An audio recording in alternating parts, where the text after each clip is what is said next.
Yeah?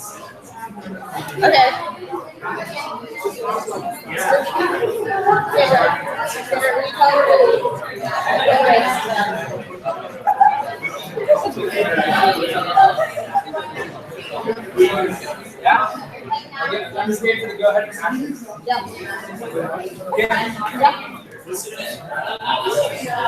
Okay, everyone, can I have the council members' attention? Good evening. We're going to go ahead and get this council meeting started since we do have a forum.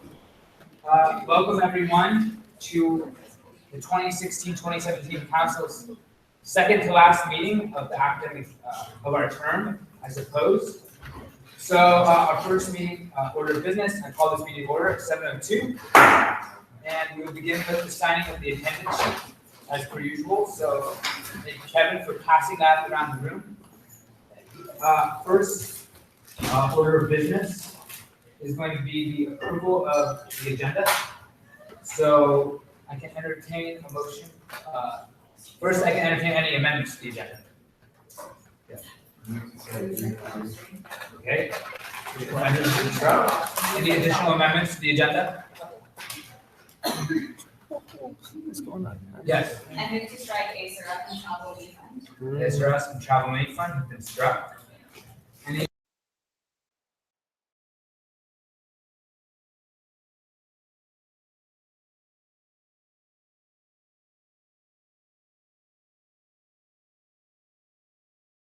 Second by Ariel. All those in favor, please raise your hand. 1, 2, 3, 4, 5, 6, 7, 8, 9. Zach Nauchi, were you planning on voting in favor of the agenda? 10, 11. All those opposed? And all those abstaining? The agenda has been approved as amended. Next, we'll move into the approval of the minutes from our council meeting last week, April 25th, 2017. So, unless there are any objections to the minutes, or any questions, concerns, seeing none, I can entertain a motion to approve the minutes from April 25th, 2017. I move to approve the minutes of April 25th, 2017. And a second, all those in favor, please raise your hand. 1, 2, 3, 4, 5, 6, 7, 8, 9, 10. All those opposed? And all those abstaining? The minutes from our last council meeting have been approved. Next, we move into public comments.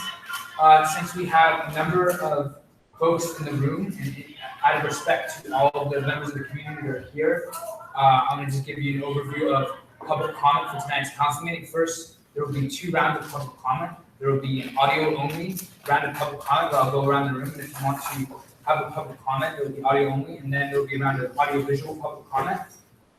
Each member here will only be able to give 1 public comment per person, just so you know. And in addition to that, every public comment will be contained to only 2 undergraduate students. So that's according to the Undergraduate Student Association, our procedures and guidelines. You have to be an undergraduate student here at UCLA to give a public comment.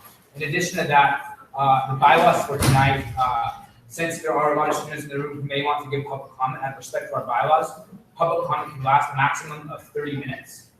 And each public comment can last up to a maximum of 2 minutes per person. So in interest of time, I'm going to ask another council member to keep the time on the public comment, that being keeping the 30 minutes, that we're going to maintain a maximum of 30 minutes for the public comment period, as well as maintaining that every member of the community, every undergraduate student that wants to give a public comment, they will only be able to speak up to 2 minutes. So group, we'll be able to hand you the gavel, and then please, if you can keep the time, that would be much advised. So with that, we'll move into public comment. This is going to be audio only. I will start over here on this side of the room and work my way around in a circle. And then we'll go around the room, and then you'll give public comment. And also something else, as you entered the room, you were asked to sign a sign-in sheet if you want to give public comment. I believe, does Jessica have that sheet for the sign-in? Do you know where she is? Is it? Okay, well, since we're no sheet, then we'll just go around the room. It'll be a maximum of 30 seconds. There is a guest signing sheet. Okay, I'm not sure if everyone has gone around the room. You know, seeing that, not a lot of students, I didn't make that aware at the beginning of the meeting. We're just gonna go around the room, and if you want to make a public comment. Yes, we're gonna call up the list. So if you want to make a public comment, please sign the paper, and then we'll proceed from there. Public comment. I'm sorry. I think you should let one people out there, they don't get a lot. I'm good. Sorry.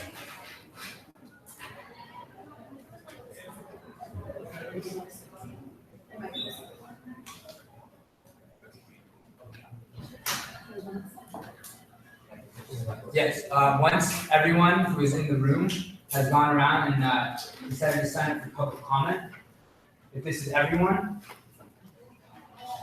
I'm gonna hand it over to Rue, who's gonna be managing the time. So just last call, would anyone like to give a public comment this meeting?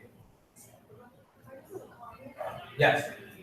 There are certain folks outside that door that will want to do public comment, so I think I respect the students. Are they gonna be entering the room? Yes. Okay, if you'd like to enter the room and give a public comment.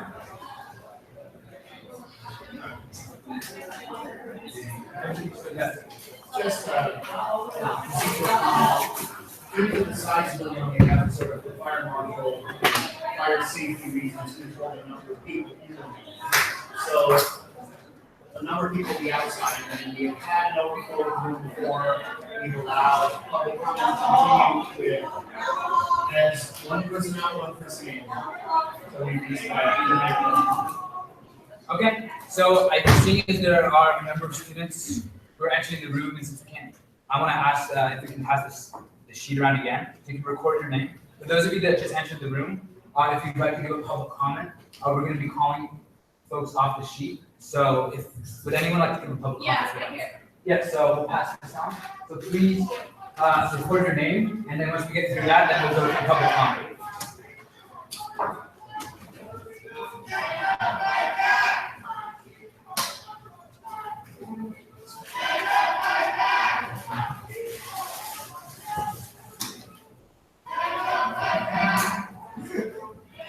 Would anyone else, I know there's some folks over here who are signing the paper right now. Would anyone else like to sign the public comment sheet? Just for transparency's sake. Let me make sure my name's on there. What? Let me make sure my Yeah, name's on just, the yeah, if you. Because that's sort of passing around two different sheets, yeah, how do you track these things? Good.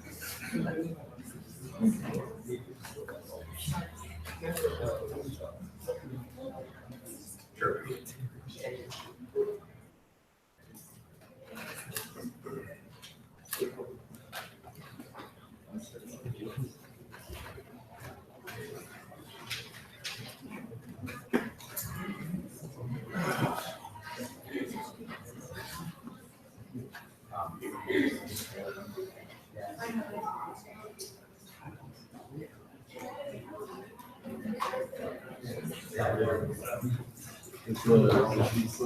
She's still over there.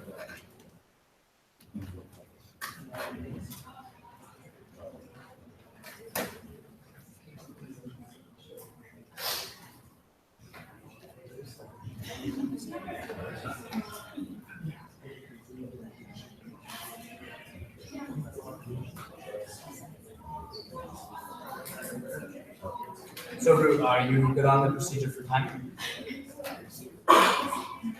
Just to reiterate to the room, for each public comment, you'll have a maximum of 2 minutes to give your public comment.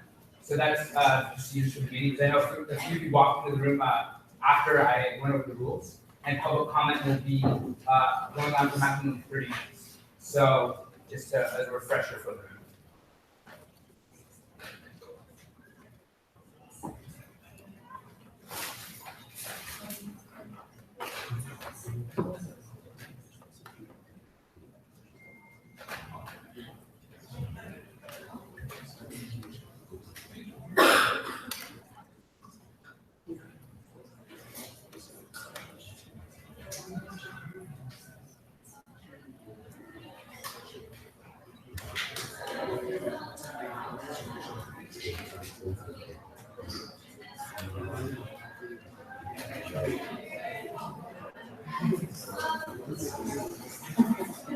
Roy,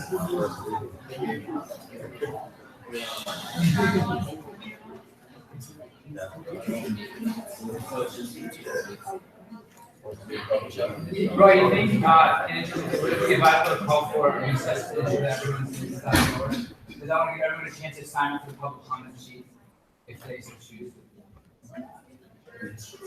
Why don't we get started, call the names off, and let them circulate first, Okay, and that will allow time for the yeah.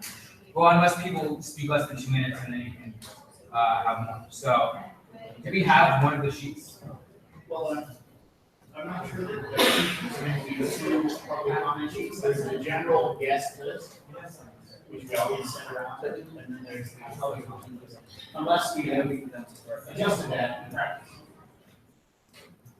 Or both things we use. Yeah, I believe that distinction wasn't clear, so I think if you sign either the guest sheet, I'm sorry about that, then either one will suffice.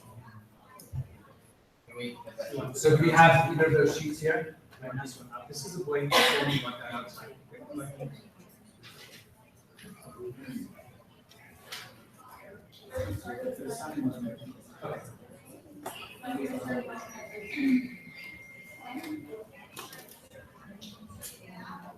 I'm sorry, right.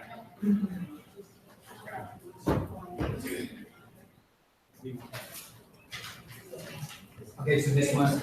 Okay, so we're going to begin public comment with this sheet. As per the rules, again, we'll have public comment for 30 minutes, and a maximum of each individual public commenter, you'll have up to 2 minutes for your remarks. So I'll start at this end of the room with the gentleman in the white, and then we'll circulate around, and I'm gonna call them off. yes, oh, okay, so we'll call off the names, and I'm used to doing it the other way since we're doing it a little more formal today. So I'll leave up to your discretion who to call for names. Point of information, we are in audio only public comment right now, audio only, so the video is not on. So this will be audio only. All right. So you'll call off the names, and if you want to speak during the audio only portion, Off to then the side. acknowledge yourself so you can speak, and then we'll go on, then we'll go after everyone's, we've gone through the list, then we'll go through again and do audio and visual. So, yeah. You might fill out audio only, so I don't know if you want to cut them in half, if you want to first. Otherwise, there will be no video. Well, we'll go around the room and we'll see how many students want to give an audio only comment, and then we'll go from there. So I think we'll stick with time. All right, for the sake of transparency, we're beginning at 7:14, that means we will end this at 7:44. Brian Ohio, audio only comment. All right, Ari Touchman, audio only public comment. That was just the sign. Okay. Jacob Belson, audio only public comment. No. Frank 2, audio only public comment. Riley Kuffner, audio only public comment. That's me. I'll make my comment. So my name's Riley Kaufman. I'm from an organization called Urban Home Solutions. I want to talk to you guys about an initiative that UCLA is taking in terms of sustainability. We want to become a global leader in sustainability, and to do that, we're competing in the 2019 Solar Decathlon competition. This is put on by the U.S. Department of Energy. A lot of schools did it before: Stanford, Cal, Caltech, USC. But UCLA has never been a team, and our organization is stepping up, working across the handout. It's about the competition. You pass it around. Working with departments throughout UCLA, sustainability as well as engineering, and we are going to compete this competition. So we're designing, financing, and building the whole thing from the ground up, and we're holding an event on May 30th, and it's going to be our design showcase, where we're going to talk about how the home's going to work, how everything's going to fit together. And I'd like to invite all of you out to our event on May 30th, and also ask for USAC board's support in publicizing this event to the UCLA community, because it's really a community effort, and we want as many people be there and have input on the design of their home as possible. Thank you.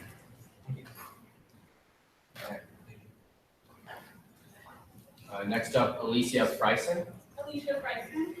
Hello, everyone. I'm the chair of the African Student Union, and I'm here just to speak on the incidents that are occurring in the picture that's coming to light. I understand that the picture of our president, Danny Siegel, throwing up the gang sign was released at the start of elections. I don't think that we should focus on this as an elections issue. This is a campus climate issue. And the fact that we have this individual sitting on our council table, but also other individuals who are a part of his slate who may have been trying to conceal the picture and other issues that may have arisen outside of this and things that I think that we all should be aware of. I think it is problematic in itself, the fact that so many people have been trying to conceal the picture for a year, and now we're seeing it, and now we're talking to the election around the corner. I hope that we are all keeping an open mind in terms of who we're voting for, what we're voting for, what issues that we're keeping a part of, because as you all sit on this council table, and whoever will assume a position on this council table, you speak for more than just yourself. You speak for more than just your slate or the students that look like you. You speak for all of us, and we're gonna hold you accountable to that.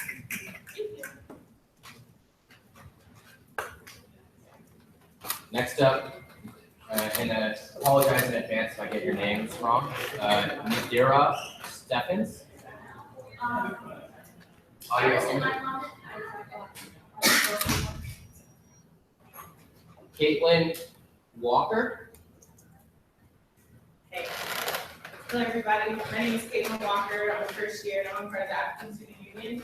And I just wanted to make a comment about the thing that Alicia previously spoke on, the game time I was thrown up by the president of USAC. I think oftentimes Black culture is made fun of, it's laughed at, it's stomped on, it's just wiped out and invalidated when us, our people do participate in it, but when white people do it, it's fine. Like, it's okay that a white man threw up a blood sign, but so many men on this campus probably have gone through gang violence. Me coming from a home raised in someone who is a gang member, an active gang member, it's not something to be made fun of. It's not something that is okay, and it's not something that I think we should just sweep under the rug and just state an issue on Facebook. That's an apology. That's not all it is. Like, this goes way deeper than that, and I think the Black community needs to be respected more, and we would appreciate it if when issues like this do come about, like, they're not swept under the rug, they're not concealed for a year, they're not just apologized for and glossed over. Like, this is something that's really serious that has hit our community and impacted us in a very negative way. So I think USAC and the president and everybody involved in trying to keep that a secret needs to be held accountable for it. We're not going to take the sweeping under the rug. We're not going to take just willy-nilly apologies. You know, we really need a lot of reparations in our community. Thank you. All right, next up we have Chloe Butcher. Hi, my name is Chloe Butcher. I'm a Black girl in transfer here. I'm going to be in charge of the organization next year. I just want to speak to, and I know what I've also said. I think that I recognize that an apology was made, but I don't see any action that was taken beyond that. We need more than just words. We need action so that you are actually representing us and that you are for us and about us. I don't understand why you haven't taken any action, creating a program, some sort of like orientation for new students so that we can show that this isn't happening.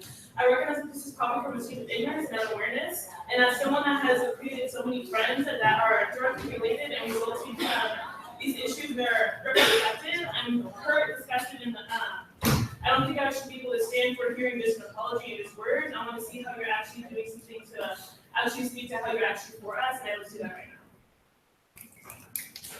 Can we get the public comment sheet back again? Next up, we have Mia McClinton. There's I no don't one. want to comment. What? I don't want to comment. Taylor Thomas. That's me. Hi guys, my name is Taylor Thomas, and I'm a member of the African American community on campus. And in light of the recent picture that surfaced with the game time, I felt very disrespected, seeing as I'm already a marginalized person on this community. And I would like to let all of you know, because probably the United States is temporary positions. Black people are more than just minors. I am not just a UK, a student for to go see me after dinner, not just go stand and talk earlier. I am a student therapist of you. This is taking time out of my mentor week to come here and tell you why you're problematic. I do not deserve it. I do deserve to be here, but I do not have time to sit here and tell you grown people that is not okay. You're all adults, you're all paying bills, it's not acceptable. I'm grown, I'm a first year, and I'm coming to talk to you. That's not acceptable, that's not okay. So I want you to look at yourself, pick up an African American studies book, read a little bit. I'm not all this black feathers and all that. It's deeper than that. Read, educate yourself. Because I don't have time for this. I don't want to be something after me. I have to keep fighting for this. It's 2017. I was talking to you about respecting black people in 2017. That makes sense to you? So I want y'all to look in the image of yourself and realize what you do. It's not cute. It's not funny. It's attack you, and this goes on beyond the actual people. Cinco de Mayo is coming up, so I've been at this, and then y'all. All right, that's not okay. People of color are more than just costumes. Remember that.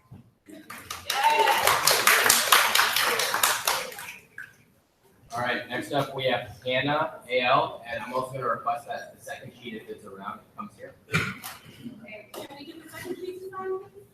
We're asking for a show of kindness. I'll give this sheet back.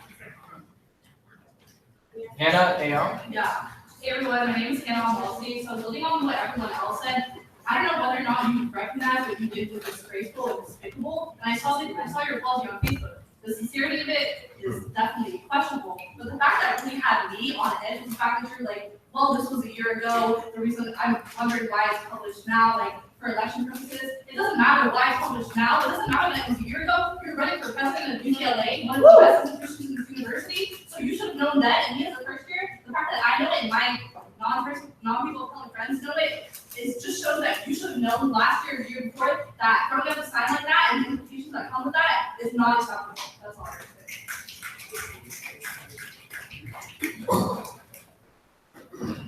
All right, next up, we have Iman Rafalian. Never mind. Okay. Next up, we have Noor. I'm here. My name is Nora Ori. I'm a student and working on the associate with a student on campus. And I just wanted to statement that I feel like this is just the beginning. Like this is just on the surface of what is being hidden. Like you don't know what's really going on. Like you don't understand the implications of your actions and how they go on different communities. I feel like you feel like it might be taken in a joking manner, but in reality, it's like someone coming into your home and basically like disgracing you like in front of like the rest of the world. So basically, you're saying that you can come after them and you can take off all these different IDs that are associated with Black people, but then again, you like a way that you can access other organizations and stuff, and we also are basically. It gives you a chance to make fun of other communities. Basically, this is not just limited to the Black lives. I'm here to stand solidarity with them because it's ridiculous. I'm not Black. I have family members that are African, and it's just diversity is beautiful. And if you were able to just open your mind and actually invest some time instead of just thinking hey, we're throwing gang sign that's not gonna mean anything. It's no, that's serious.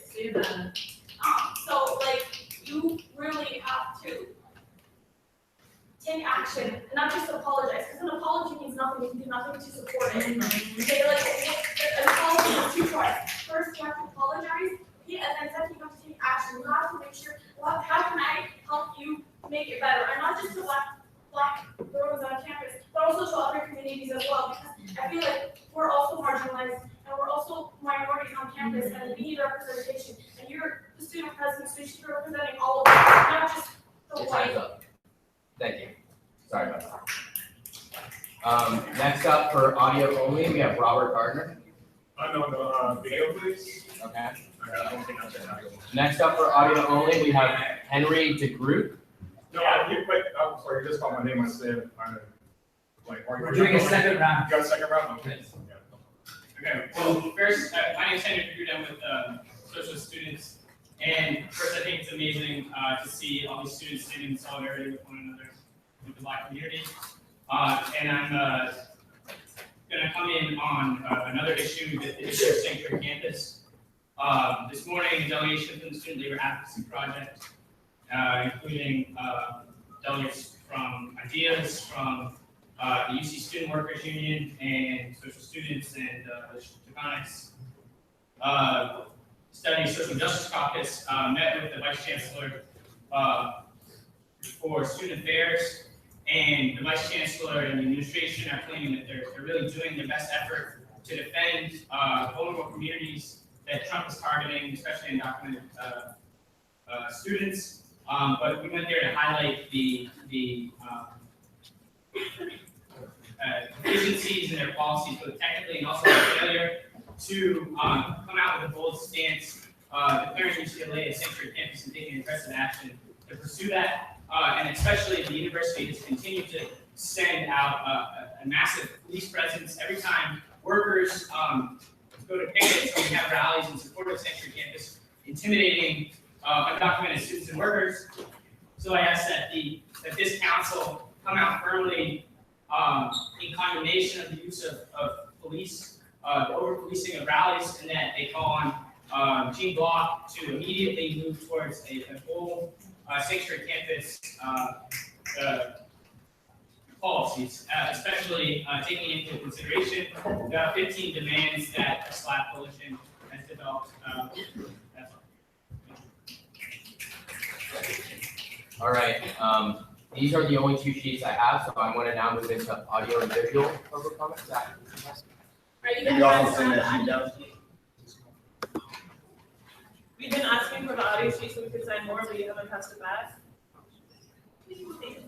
Thank you. Well, I will also be tapping once for 10 seconds left and 2 times when your time is up. All right, audio visual, Brian Kohaya.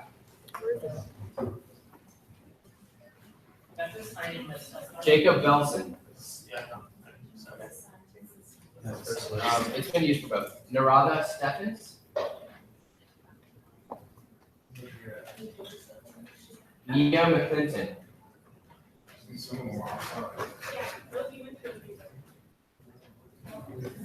Robert Gardner.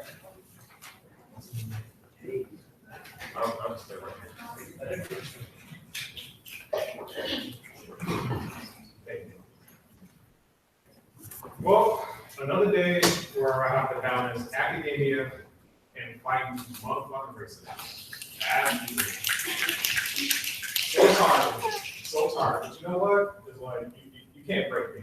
Like, you may do shit to black people, but you can't break me. I'm still here, and I'm not going nowhere, no matter if you don't like me or not. So, and as far as that picture, you know, it's like, it's funny that a white man can put up a gang sign, and we have this. A black person put up a gang sign, like my cousin, in the 1600s.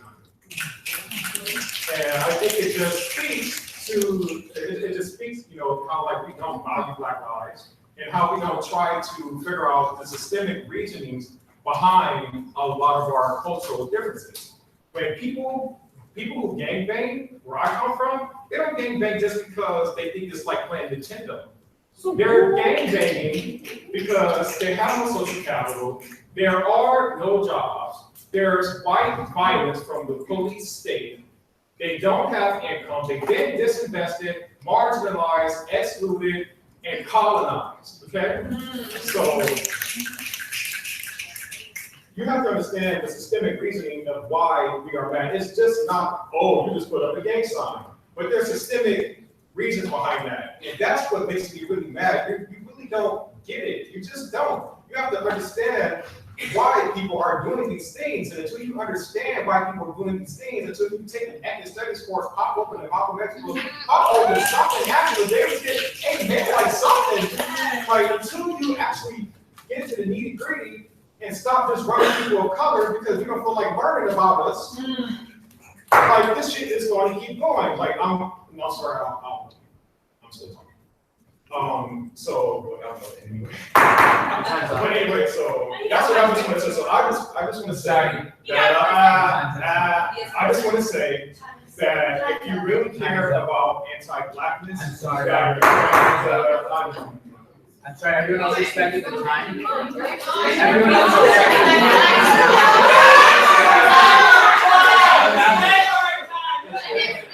respected the time, so I have to respect the time as well. Can you respect black people? Whatever the last I have to respect the time as well. If you care about anti-blackness in Dr. Geller, our administrators in the room, I ask that you should respect the time.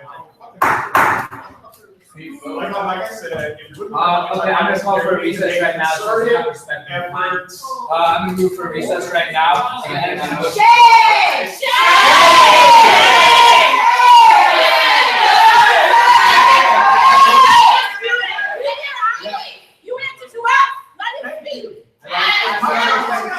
Okay, I'm moving on because we're moving to recess right now.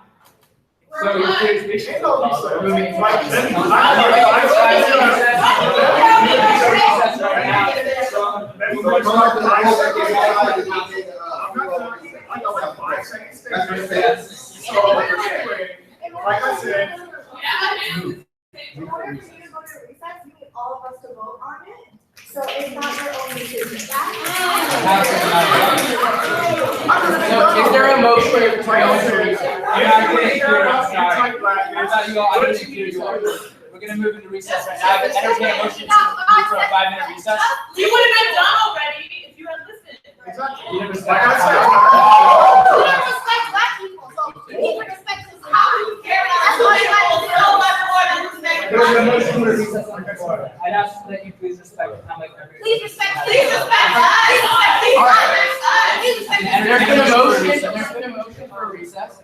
Now let's go around. the Like room. I said, if you respect black people,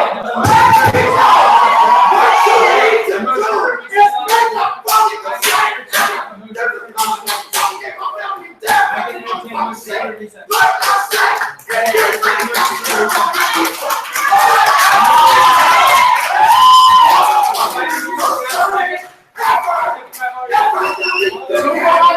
All those in favor? 1, 1, 2, 3, 4. now you take your recess. This is recess. Okay, seeing none. All opposed? 1, 2, 3, 4, 5, 6. Now they're staying. Okay, this motion for recess is failed. Move on to our next public comment. Okay, our next public Silence comment. the black voices is very prevalent in this room. The next public comment is Malik Flumi. It's actually Malik Flanoy. So I don't have much to say because a lot of the arguments said, but I just want to say that every person responsible that has almost that photo for a year plus, you're all responsible for this. Not just you, you're trash, yes. But every person that's had a copy of that photo that's in this room or outside of this room is equally as responsible. That's all I gotta say. Okay, next up, we have Dr. Sheree Hayes.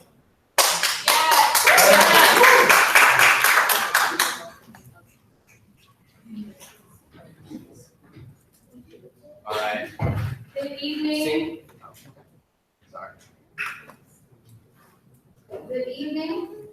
I am Dr. Sheree Hayes. I am Project Director for SHADES, which stands for Students Hiding Academic Performance Through Education. It is the College Access Project of the African Student Union. I report to students. I report to Alicia Carson as my boss. I stand here today as a staff member in solidarity with these young people. I usually stand to the back and allow them to speak their piece, but I have to stand up as a staff member of this university and say that I'm sick and tired.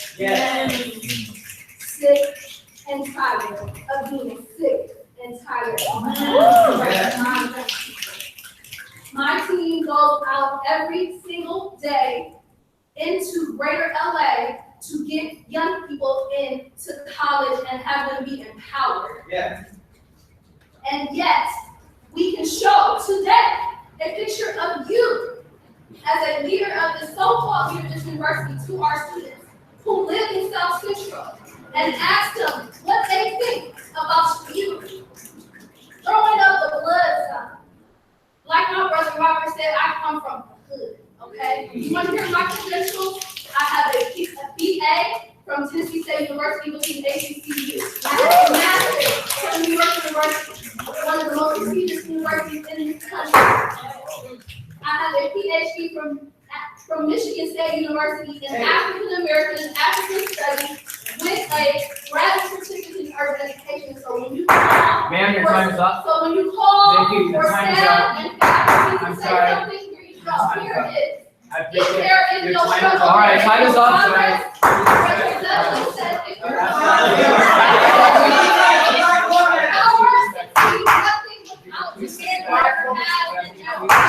my students in South Central, a motion for a 5-minute recess? You would I withdraw my motion. I withdraw my motion. That is the end of public comment.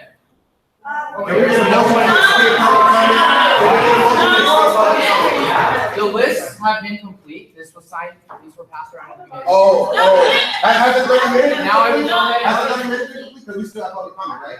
So we have any, can I entertain a? Sign in sheet. That you. Yes. Yes. I move to suspend the bylaws on public comment to allow for the individual to continue to make public comment indefinitely until they're done. All right. You have a second? Second. All right, we're gonna vote on this. Well, how many? What? Is it We two thirds it's vote? a 2/3 vote.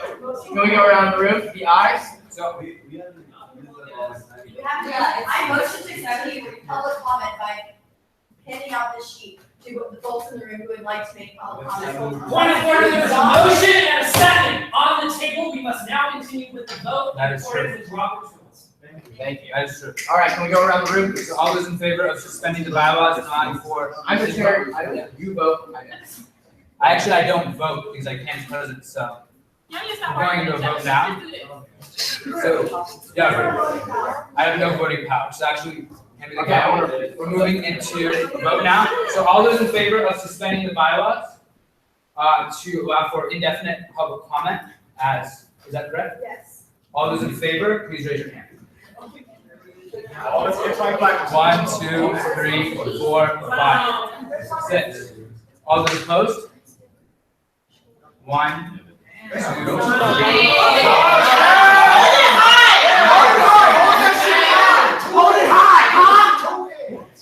Okay, we have not met the 3 2/3 threshold to extend public comment indefinitely, so we will return to our original 30-minute allotment, and acknowledging that we lost some time right now with public I comment. don't think that we should lose time for the. I'm going to have an extension since we did take this vote. Out of respect to the folks in the room, we're going to extend the public comment.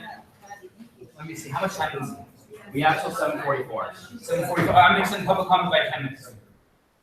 Since I respect everyone. So now I will return the gavel room to remain, to continue, the administration of public comment as per the sheets.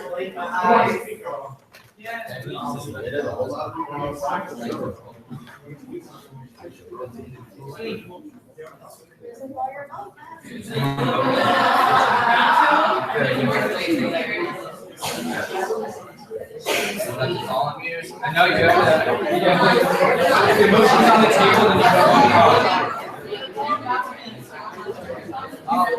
just for everyone in the room, we're waiting for the sheets to come back. So once Drew has the sheets, we will go through the list and we'll go through more public comments. So we're just waiting for the sheets for members of the community that would like to sign.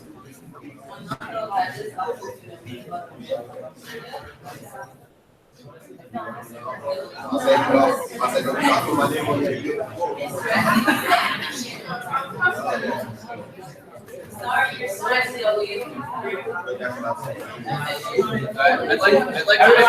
There's a motion on the table, yes? I'd like to move to suspend the bylaws to extend the time that people can give public comment per individual, so that each individual is not cut off by the time. He has a motion on the table, actually, Amy, I apologize. He motioned for that. And people that haven't gotten to speak, I'd like, some people need to clear out so other people can move in if they want like a chance to speak, just for fire safety. So there's a motion on the table, excuse me, council, there's a motion to make it so that each individual, can speak indefinitely. Let's say 5 minutes, but just so they don't. 5 minutes max for each individual, that still doesn't change our time of 5:54, but, that's the motion that's on the table, to make it so each public comment can go from 2 minutes to 5 minutes. There's a motion, can we have a second? This is to suspend the bylaws. Second by Amy. All those in favor of suspending the bylaws to allow individual public comments to last from the maximum of 2 minutes to a maximum of 5 minutes? All those in favor, please raise your hand. 1, 2, 3, 4, 5, 6, 7, 8, 9, 10, 11. All those opposed? No one's abstaining. So now public comments for those that still want to speak. You have a maximum of 5 minutes for your public comment. Yes. Yes. I want to go for a revote for the motion that I had put up earlier. And all of y'all that put your hand down, I really want y'all to acknowledge that this isn't new. This happened last year with the presentation. I was trying to shut down the Muslim woman on the table. These students rolled out during midterms week, whether you like what they're about to say or not. Y'all hustled for them to vote for you last year.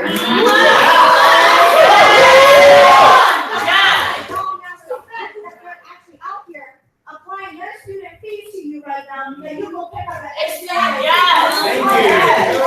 Every 2 weeks. Amy, is there a motion on the table? Yes, we vote on the motion I originally filed, which is extend public comment indefinitely.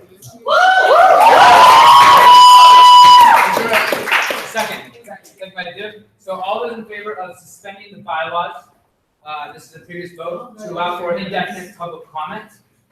All those in favor, please raise your hand. 1, 2, 3, 4, 5, 6, 7, 8, 9, 10, 11. All those abstaining? And all those opposed? You didn't vote. You abstained? Okay. The bylaws have been suspended and public comment will go on as long as still only one public comment per person. That has not changed. But the length is going to be definite now. All the rules still maintain. And just a refresher for everyone in the room, each public comment can be a maximum of 5 minutes per person. Each public commenter can only speak 1 time. We are in the audio and visual round of public comment, just to inform you all again. And lastly, public comments, and I didn't know this when the person spoke before. They already spoke, and I thought it was too late by that time, but you have to be a current undergraduate student to issue a public comment. So is that in the bylaws, you know, show what Association section of the Council. bylaws that's in? That is rules that we're gonna abide by. Where's the Yeah. Bylaws suspended. Now it's the machines pay for my position. Okay, so right now, the floor, the sheet is still going around, since we are still using the sheet.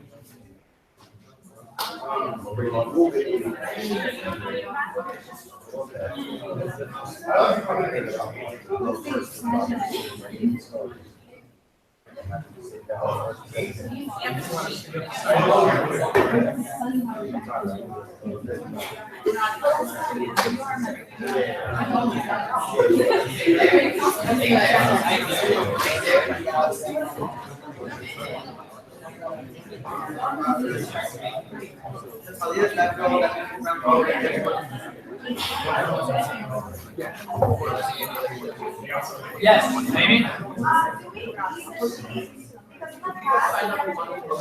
We're using the sheet, I decided to because there was a high volume of students and to keep the order and to keep organization. Thank you. I believe it's inefficient to waste folks' time to sign on a piece of paper. I'm gonna continue to use the sheet because that's what we've been using so far. And we're gonna duly noted. So we're gonna continue using the sheet tonight. Yeah, the sheet has to go outside.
Anyone want to comment? Public comment sheet. Public comment sheet. Wait, let's listen. Subject matter jurisdiction of housekeeping. She's trying to keep us silent, y'all. Sorry, guys. Say it one more time, say it one more time. Public comment section is for members of the association who wish to address the council on non-agenda items generally considered to be within the subject matter jurisdiction of the council. Outside of the council.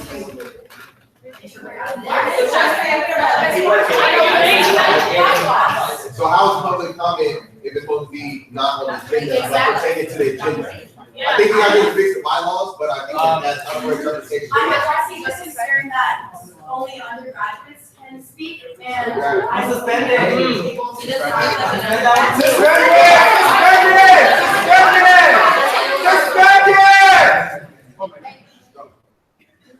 Is there anyone that's not an undergraduate that like?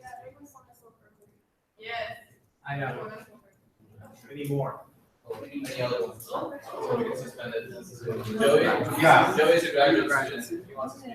Actually, oh yeah, well, I would like to I would like to say that like Black people's voices and other people's voices that like are directly affected by these issues, they don't have a timeline, and like the people who are most like directly affected by these issues should be like the people who are most in power. So like the people directly affected by systems of power, privilege, and oppression should be the ones on the table. There's a saying that if you're not, there's a saying that goes, I forget where I heard it from, but there's a saying that if you're not on the table, then you're on the menu.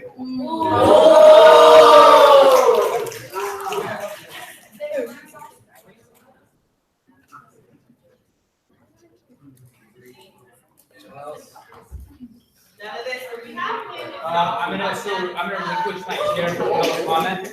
So the 5 minutes maximum per person, and as you call off the list, and All right, next up for audio-visual public comment, we have Caitlin Walker. Hi, everybody, I'm Caitlin Walker, I'm back again. I'm sorry you already spoke. I'm sorry. I'm way not being have been treated in this, I'm gonna speak again. You guys know that none of this would be happening if it wasn't for your ass keep coming at us. So, next time, say that, we have, you guys need to hold your president accountable.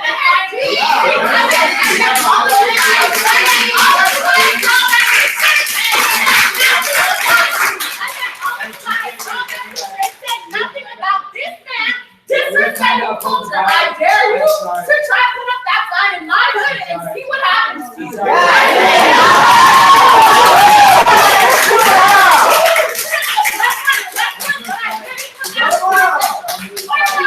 dare you go to any project and try with that shit. See what happens. Don't ever do that. You will always be in your face. Yeah, I'm sorry. Yeah.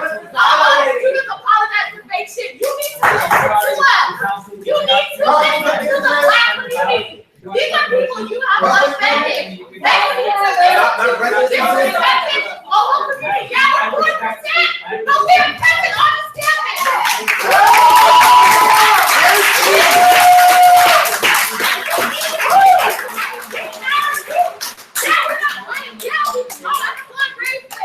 we're not blonde blue eyed, we still matter on the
continue with public comment. Okay. Obviously, emotions are high, but if we could just.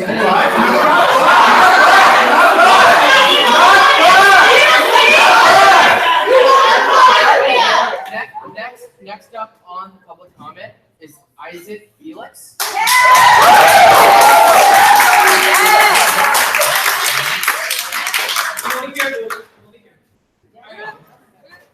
So, I just want to start an operation, I think Black Bruins matter.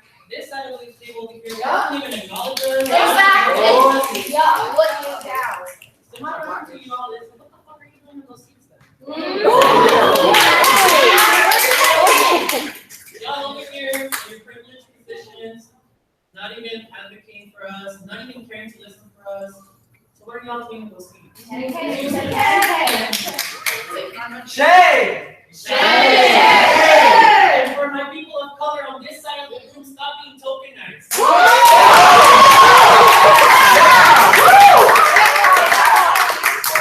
They are not here for you all. They're just using the color of your skin to make their slate look diverse.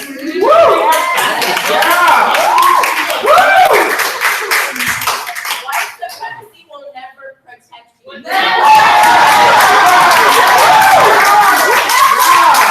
y'all really are about us. Then stand up for us. Don't just sit your ass down. Actually stand up and join us. Because we chose you to be in those positions. So you turn on the power to make change for us. Stop being tokenized. You need to stop that shit. We put you in that seat. So make change for us. And that goes for the white folks too. Okay?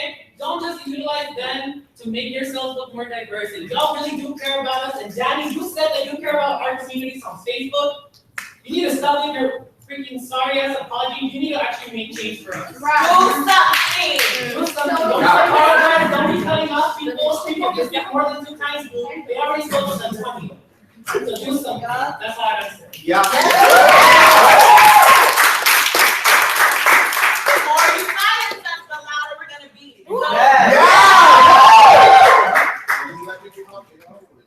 Y'all gotta sit in those comfortable spot, feel that out. Hey, next up on public comment, we have Wahid. Am I strong? Sorry.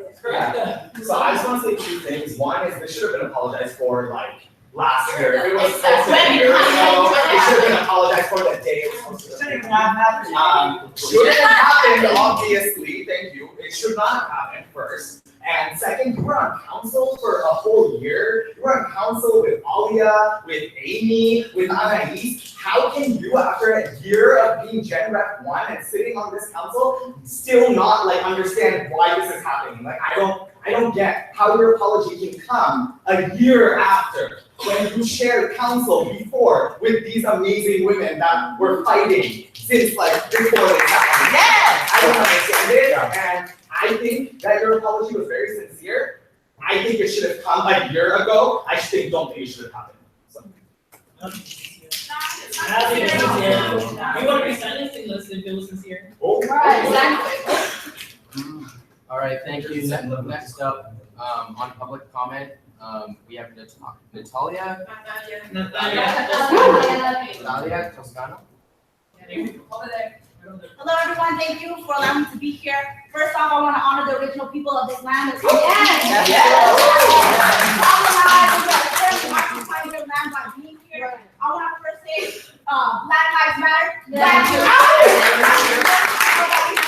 Time and time again to be able to tell everyone that they matter, that they deserve to be here, that their lives, their bodies, their intellectual property cannot be sold and bought and commodified for y'all's pleasure. I'm disgusted to know that this is going on. And this goes beyond that damn picture, right? We walk around campus every day seeing white supremacy posted on all the walls. You know that?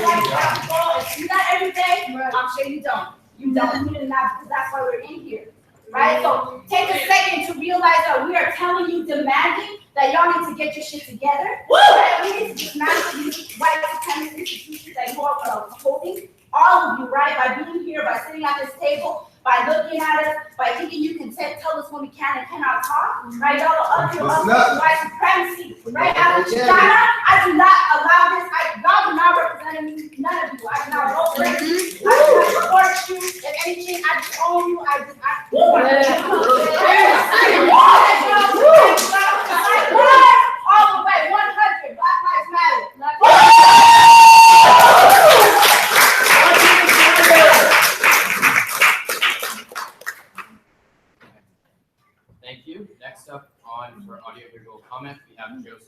Joseph Juarez.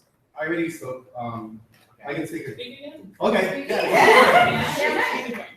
Like, first of all, because black people like are the ones affected by this, like in terms of that picture, they're the ones that should be like filling up these seats right now. So black and brown folks should be the ones like, and other people of color like that are directly affected by this. Like those are all the people that should be sitting in those seats right now.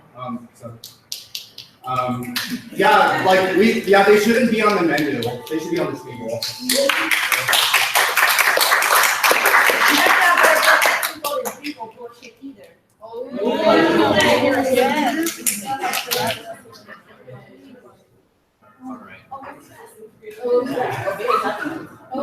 All right, y'all. Thank you, Joey. For public comment, this fulfills this sheet, but because we suspended the rules, if there's anyone else that wants to speak. Make sure folks outside know what's going on. I have one question to ask. Please enter the room so we can be on the live stream. Are there gonna be any repercussions to you, Danny? For the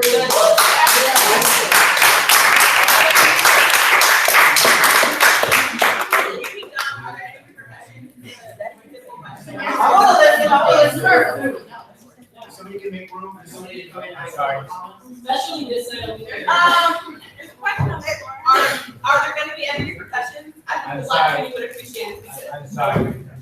The agenda will get to the meeting. We're going to discuss. You just opened the floor back up. For public comment.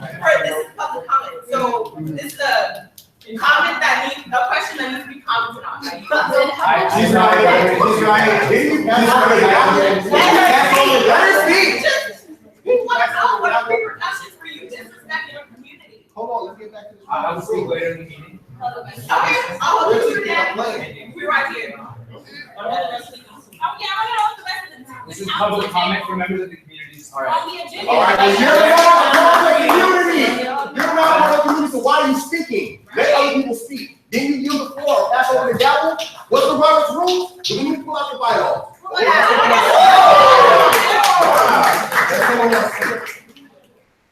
think you had another comment. Alright, as someone that shared many people for UCLA, you know that our community around Poly is all grips.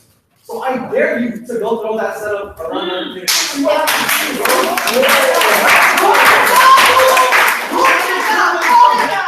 You had the privilege of going to PACE. I understand that's an accelerated program. That's why you're here. But you had the privilege to cross campus, to cross our city. Other people didn't have that privilege. They had to be stuck in that zone. They had to be stuck in the issues.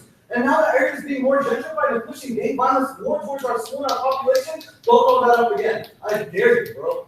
Throw it up. Go red those colors. Go throw that up at Poly. Let me see how many alone are proud of you then. Because that's a damn shame. How can we call ourselves a family then? I don't want to be associated with you, bro. Because a lot of these people here share the same struggles that I do. Now, I might not experience the same thing, but at the same time, bro, I know that we experienced some of the same thing at that high school, and you didn't live up to it. Are you supposed to represent an idol for those kids? Because I know that high school represents you. I know they do. I know they show you off. Your teachers must show you off to the things that are coming up to that high school. It's a damn shame that they do because of the way that you look. Damn shame. If we're gonna talk about community, rock that back to we were in high school together, yep. Oakland Tech, yep. I know. Yep. I'm not able to be kind of all the classes. Hell yeah. Teachers that you took. I know that school is not down for you. I'm a whole take that shit down where it does. Where? I wish you would because you didn't say anything. Why did you say anything? Because I know Oakland Tech wouldn't rep for that. Yep. Miss Joe, Miss Wolf. Yep, I got them all on speed style too.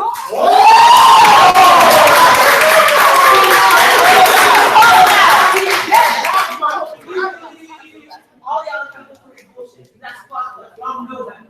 Actually, no. Y'all don't know that. Yes.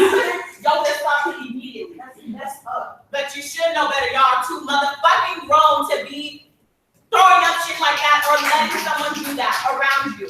Especially on the platform. You could use your platform for good, but you don't. All you do is disrespect us and silence us. You look all of us in our face trying to silence us. Just listen to us. And we wouldn't be here. You wouldn't have to go through listening to us yell, scream, and shout job if you guys just listen to us. Like, we're out here, we're begging to be validated on this campus. There's such a small amount of us that you guys still continue to marginalize us, to disrespect us, to act like we're not here, to act like we don't matter, but we do. All we want is the respect from people that we're supposed to uplift, but I would never uplift any single one of you. My homegirl back there, the one that's been right before us, girl, you're supporting. Yes.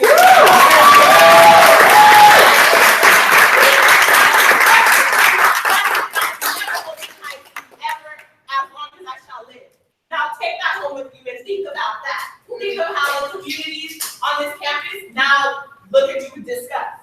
Think about that. Keep that in your mind. And the fact that people are making excuses for you, the president of UCLA, is disgusting. I see half of you guys who raised your hands and said that you don't want people to finish. That is despicable. All right. Audio visual public comment around the room. Is there anyone outside? Anyone outside with an audio visual comment? Also, there's some council members who, we hear a friend speaking or on their phone, we hear the white shirt, so if you can actually listen to us. If not, you know what I'm saying, you can get out and make some room for some people who want to speak. I know it's uncomfortable, but y'all make us feel uncomfortable every single day. So know you're gonna have to feel this for real. So y'all are listening to us. That here is not important, but we have to say it's important. So you all look at us.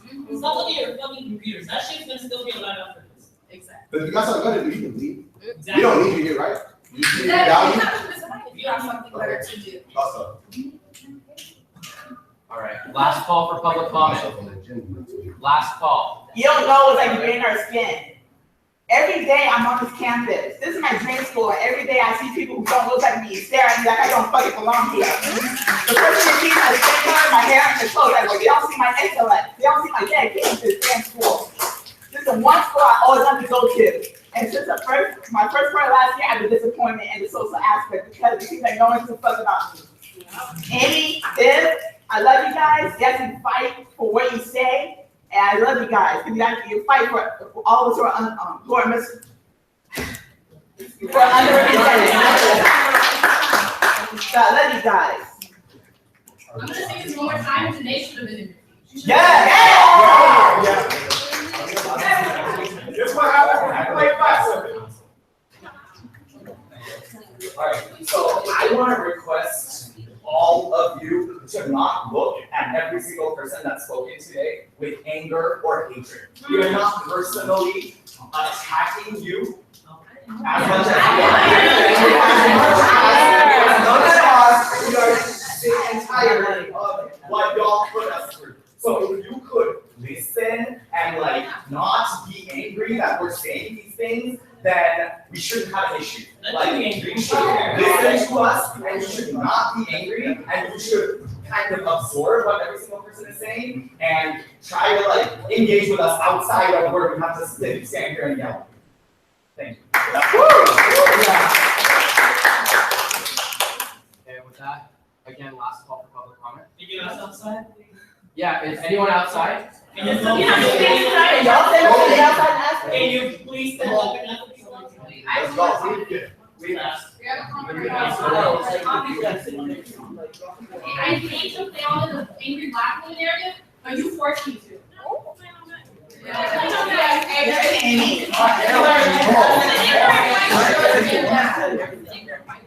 Hi, everybody.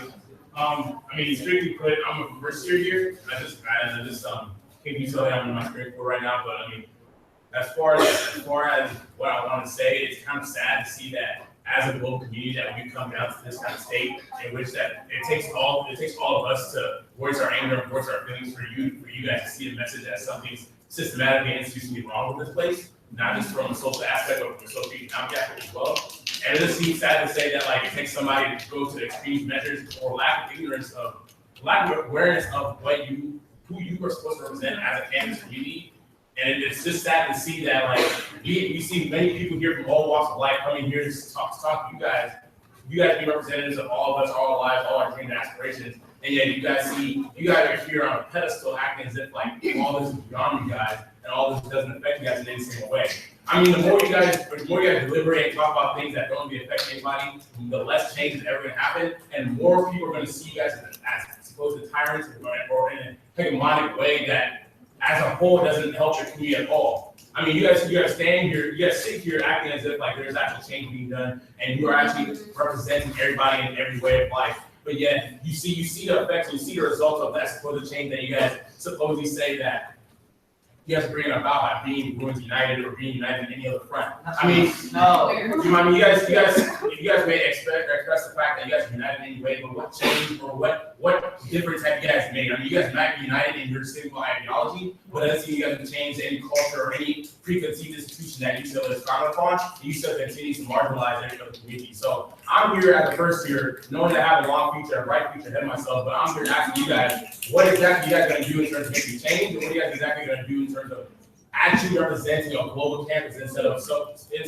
almost a this kind of environment that you guys perpetuate. And me as being a first year seen as obviously and objectively, I can't even attest to the fact that people that have been here multiple years, and this is a repeated cycle, and this is not the first time they come here angry, it's the first time they come here sad first days, but yet they're in their fourth years and still nothing else happened. So I don't know who's gonna be sitting there in the next couple of years. I don't know who's gonna be sitting in every seat in the next couple of years, but soon you guys are gonna see the hard way, understand the hard way that like the more you guys act like you guys are actually making a difference, the less of a difference you're making, and the more divided you're making this campus as a whole. And until that division is bridged in any sort of way, you guys can't sit here acting like you guys are united, you guys are actually making a true lasting difference.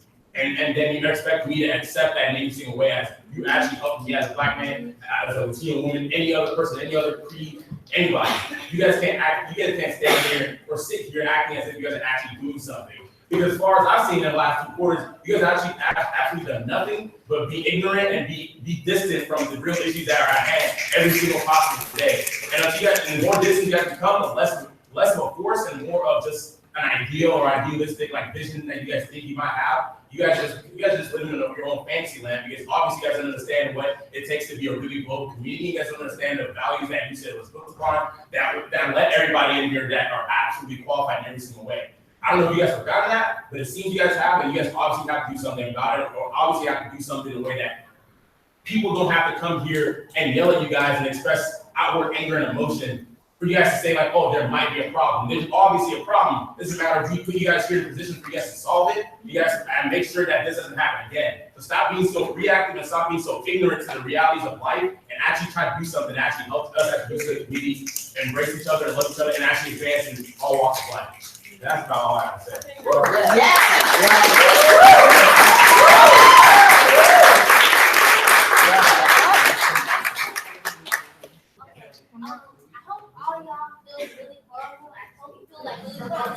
Because this is how people of color feel on this campus every single day. The same way you have space, in the same way you feel like everybody's yelling at you, everybody's putting on the stuff on you that you did not ask for, it's the same way people of color feel every single day. So this is a little trial run, and thankfully y'all get to escape from this once you leave. But this is not a reality for many people of color. So that's how I'm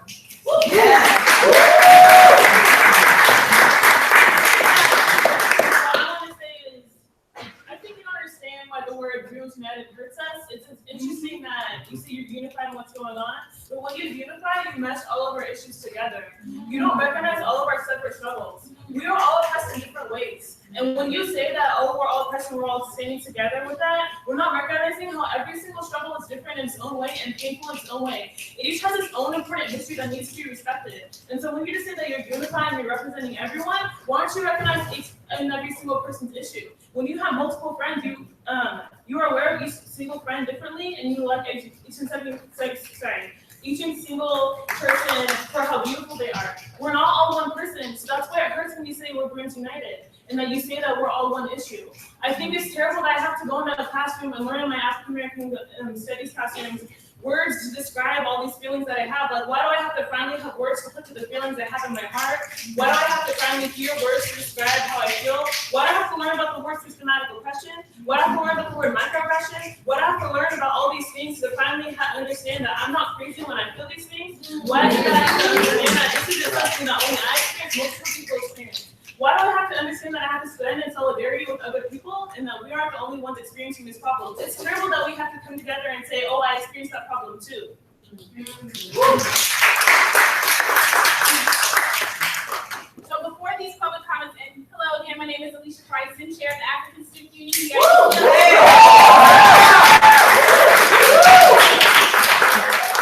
close public comments, I want you all to know that we're not ignorant here. We're aware that most of y'all, this is your last quarter on this table. Y'all are leaving. So it's not just for y'all here on the table. I'm looking over here at y'all playing on your phones, on your laptops, peeking in, and some of y'all who were part of the group chat where this picture was hidden for a year. And I want you all to know that we're charging you all as a part of our community, as a part of the people who are trying to select next year's leadership in terms of whatever y'all want to do with Group United or however that plays out. We're coming for you. If you guys don't know, if you guys don't respect us in our communities, we need more space for us. And this is a problem. And I'm not going to sit here quiet. I'm not going to rest about it. And neither are these spaces. So we're going to return again. We're going to be present. And it's going to be more than just reactionary. We're proactive.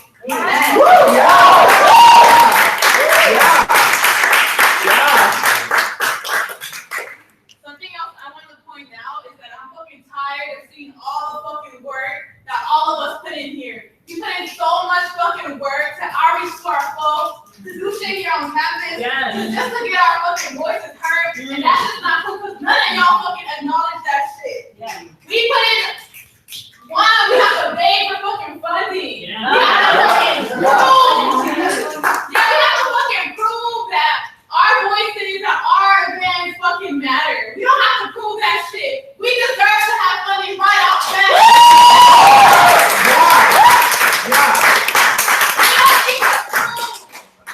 That we need fucking, like, that's our graduation, that we need all these conferences for our youth. We don't need to prove that shit. So something I want to demand is that we all get set budgets for the fucking annual year. All the way around the table.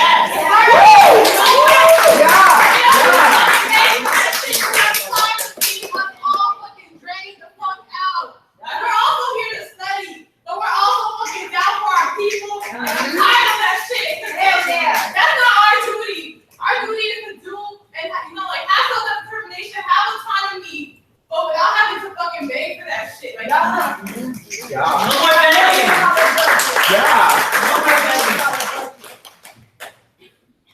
I'm not trying to take up space. My name is Milo and I'm the president. I'm out here with my fellow brothers and sisters, people who don't abide to the gender binary, that, you know, we're out here in solidarity. And I just want to say I'm sorry to my friends who are on this council. Y'all ain't shit. You're not. You're an institution that we don't need. Does that make sense? People of color, marginalized communities have been organizing since the school was built. And by the way, this school is not built for us. This school is not built for us. None of these institutions are built for us. But you have a constitutional responsibility to listen to us. So if you think you can come in here and tell us when we can speak and when we can't, you gotta check yourself. Okay? Right? We did not come here. We've been organizing with our grassroots. We did not come here to get told how to do our work. No. We did not come here to be told by people who control all the money, all the shit that goes on at UCLA, that we can't talk. All right? So let you know, like what Alicia was saying, we're coming. We've been organizing on the low, but don't ever think for a second that we ever stop looking at this. We do not need this institution to do the work that we do. But when you're up here, you have an obligation and responsibility to us. So don't ever put yourself away from the community. When you see people on the ground, just think about that. When you say protect the crown, think about that. I'm here for another year, y'all. But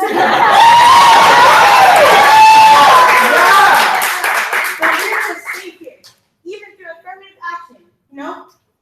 Even through all this racist and discriminatory bullshit, we're still gonna be here. So don't think that this is the last of us. Yeah? Oh yeah, and these voices don't have a timeline ever. My question, what is your response to this? This is public comment. I'm not gonna speak, I'm sorry. Yeah, no, I told him already. What the hierarchical shit? Anyone else? Yes, I would like to make a comment if no one else will go. And just to point on the importance of voting so that we don't have to continue to do this every fucking year. Be cautious of what you're voting for. I realize that some of us may have friends that are on Bruin United, but we need to know what they represent. And so I have been sent receipts. So I'm gonna call them and list a few of them, because there are a lot. 1994, Sigma News song was released with majority of content depicting sexual assault, use of the N-word, rampant anti-blackness, racism, East Asian culture. Continues to support Bruins United in election season. These are people supporting these candidates. Another one, 2015, the Kanye Western Party. Has been an active supporter of Bruins United. That was a good party, huh? You look like you enjoyed that party. 2016, 5 minutes from 2014, found in what was previously Bruins United General Representatives. Sunny Sings, Google Drive. Notes have horrible racist, anti-black, and sexual assault related sentiments. Also have a relationship with Bruins United. So pay attention to who you're voting for, and all of you vote so that we don't have people like this on the council next year.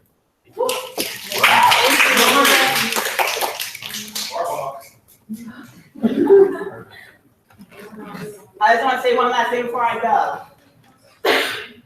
And this is out of seriousness.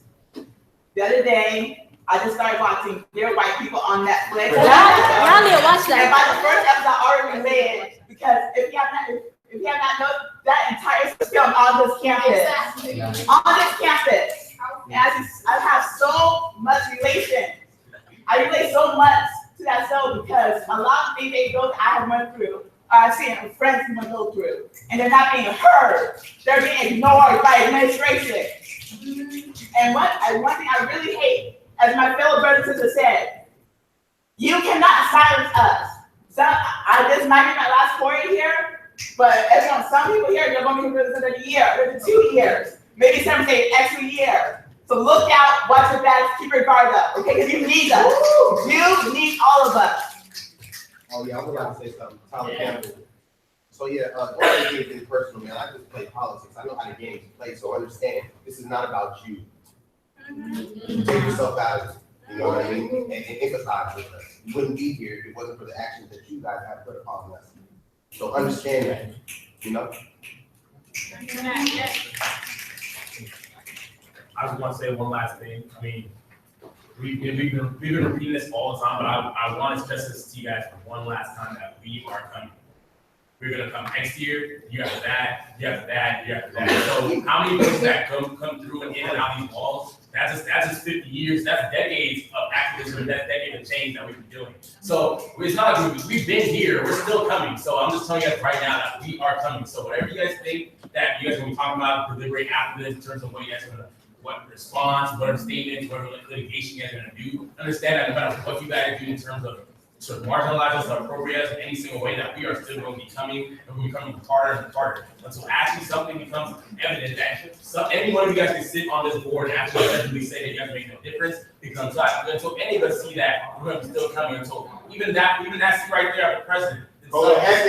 It's changed with somebody that's actually willing to represent a community that actually works with each other and actually emphasizes change and progression in the whole society as a whole. So like I said before, I'm speaking for everybody here, and I know I might be young, but understand that I'm going to be coming for the next 4 years. I'm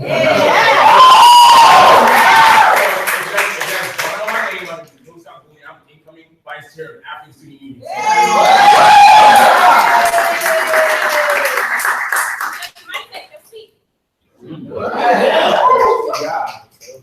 I also want to stress that this is way beyond Danny's fuck up. This is way beyond that. So I don't want you to take yourself out of this. I know you're tired, you're stressed out. I don't want you to separate yourself from Danny's fuck up, because this is beyond that, right? There's problematic shit going on here. There's anti-blackness going on here. There's like a lot of people missing from this table. There's a lot of people's faces that I'm not seeing here. So just understand that this isn't about, this is beyond him throwing up the gang sign, all right? This is beyond all of that. This is you being a part of whatever the fuck you're a part of and knowing that that's not okay to the people that you represent, all right? So don't not make eye contact with me. It's not, like, that's it. Understand me? Like, this is beyond what he did. You need to understand that the people you represent, they don't all look like you. So you can't just go out here fighting people who look like you. Understand? Yeah. If not, the anger, if not the disappointment, if not the sadness and the tears, then the reality itself should bring awareness to this. The reality that people die every day through gang violence, people die every day through the systematic oppression that skin color has to dictate. That's the reality of what's going on. And how long are we gonna chalk it up to white ignorance before people start waking up, right? How long are we gonna say, oh, no, he just doesn't know. Oh, he doesn't live in that part of Los Angeles. He doesn't know that people die from this. How long are we gonna say that? You guys all got UCLA.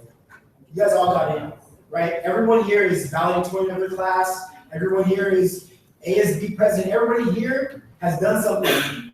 Everybody here deserves to be here. You all know, ignorance is no longer a fair excuse. Ignorance has never been a fair excuse. I have one more quick point. So everyone that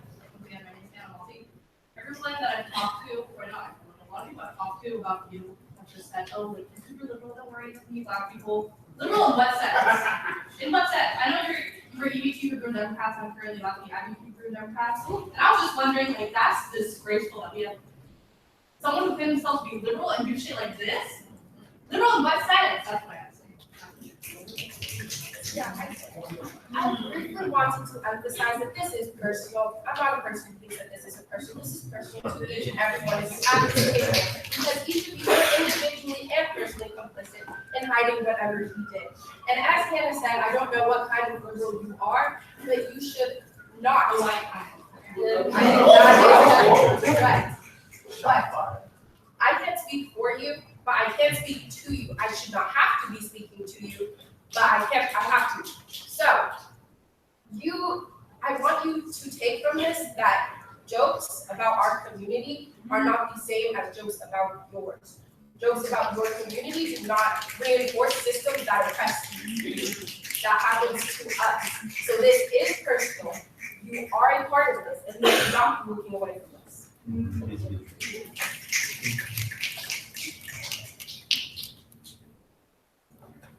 All right, with that, okay. Hi, for everyone in the room, I'm Margaret. I'm not speaking to all the table because you don't mind little black girls, so you know my name already. I just want to remind each of you, not to my friends on council, I know y'all, but for the rest of y'all eat shit. Just remember, you are irrelevant. Each and every person in this room is going to work for their community, and they don't need you. Okay? Whew. I apologize for taking up space. I really appreciate everyone. Take up space. Take up space. This isn't their space. Oh, I know space. For each of you on your computers over there, if you would be so kind as like one of you at least get up so someone that's still outside can come in. I don't know if you thought about that this entire time, but that would be one thing I would like to see. Just putting that out there.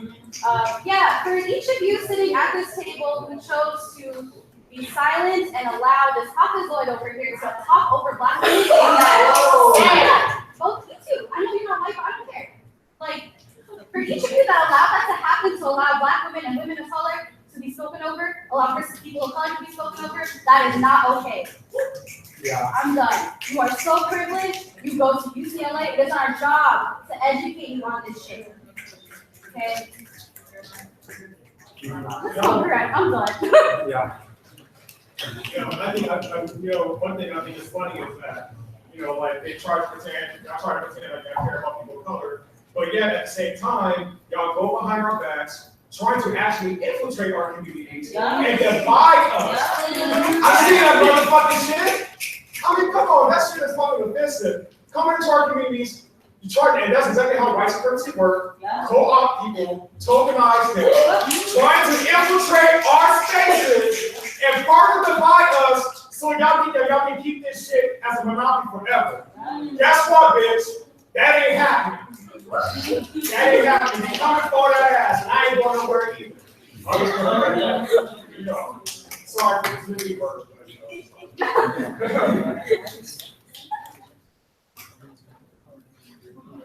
Anyone else? Do y'all need my name? No? Okay. So I just want, I'm sorry for taking up space. Take up space. I just want to have a question to my here, to the people I know, to everyone in Bruins United, who have histories of colonialism and imperialism, what kind of crown are you trying to protect?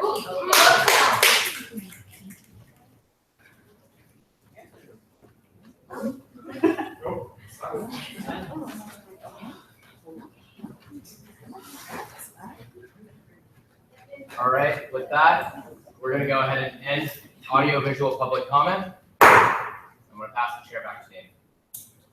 Thank you. Is it time to answer the question now? We'll be given to Danny. We're moving into the next part of our agenda.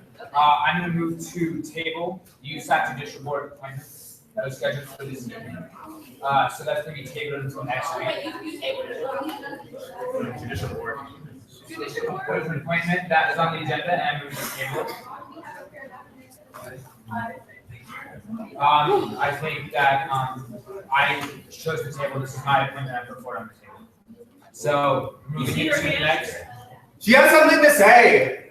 Can you please let the woman that comes speak? I should not ask her again. I decided. Given that both Monroe and Leanne came and stood in public comment for what is now an hour and a half or so, I think your decision should also be considerate of them as students, and they would want the appointment to go through tonight. I don't want to ask them to come back again next week. So I think you should first ask them before you make that decision. I agree, I didn't see you in the room. Thank you, Amy, for pointing that out. I didn't see you in the room. I see, we have, you guys go forward with the appointment tonight, or would you like to say? Vice President is initiating on this campus. You're trying to conceal it to this room. You are keeping the news out from videotaping what is going on Would you here. like to table it until next week, or? Your space, you are racist, respected. Don't leave it here in this room. Okay, thank you, so. What she said. This isn't Vegas, okay? Whatever happens here, we'll leave down. Thank you so much for coming back. For this is the USAC Judicial Board appointment. Thank you all that came to give public comment. It was great hearing everyone. Hopefully everyone got to speak. So, I expect a letter of resignation. we're going to order with the Judicial Board, USAC Judicial Board appointment.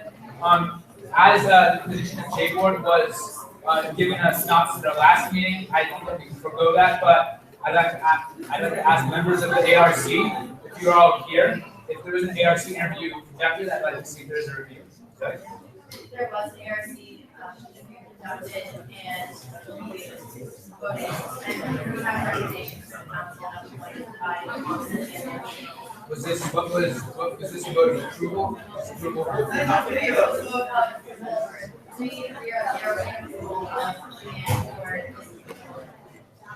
Okay, sounds good, thank you. So, we're now going to move into the interview period of the council.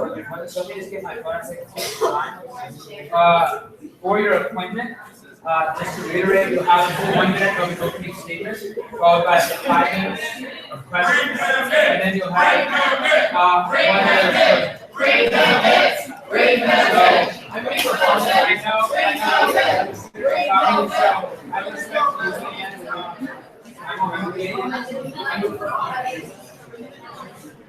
Okay, motion is on the table. Is there a second? What's the motion? Second by Zoe. This is for a 5-minute recess. All those in favor of a 5-minute recess, please raise your hand. 1, 2, 3, 4. This is a 5-minute recess. 4, 1, 2, 3, 4. Sandra, are you voting? Yes or no?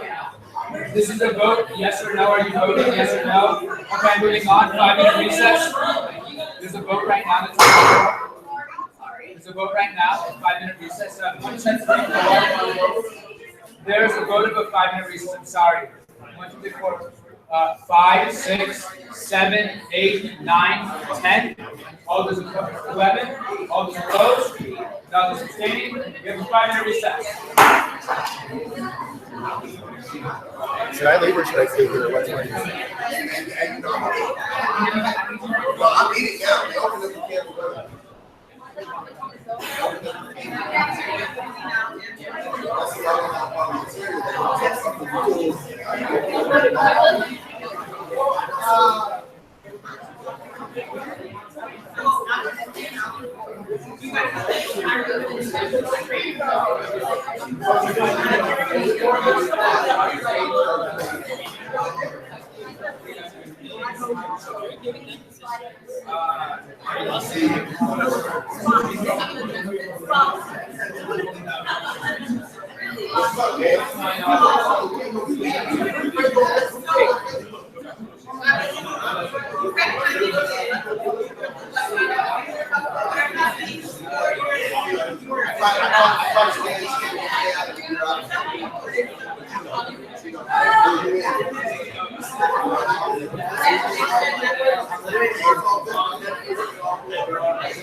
No, you do you. You do you. There's other ways to do it. Yeah,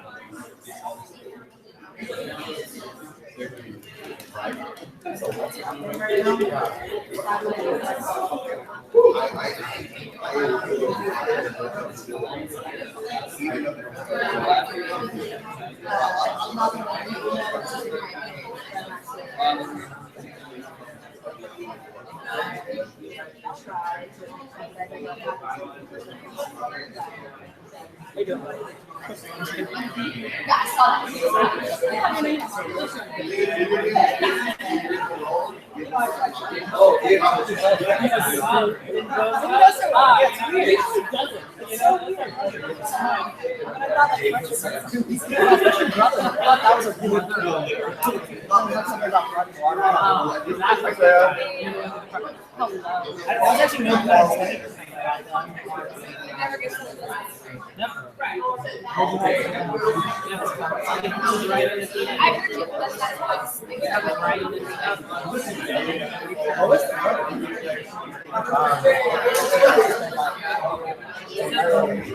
It was first and sixth.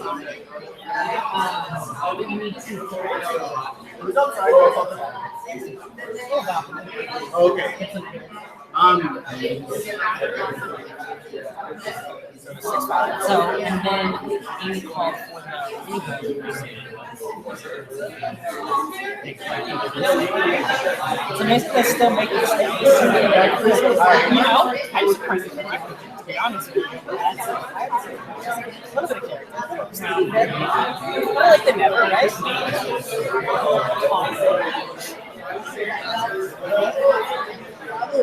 I was literally just on the live stream. It's like, I gotta make sure center and it's getting captured. That was all. Is it still going? Oh, it's still going. I have a question. So, what do we do that's like useful for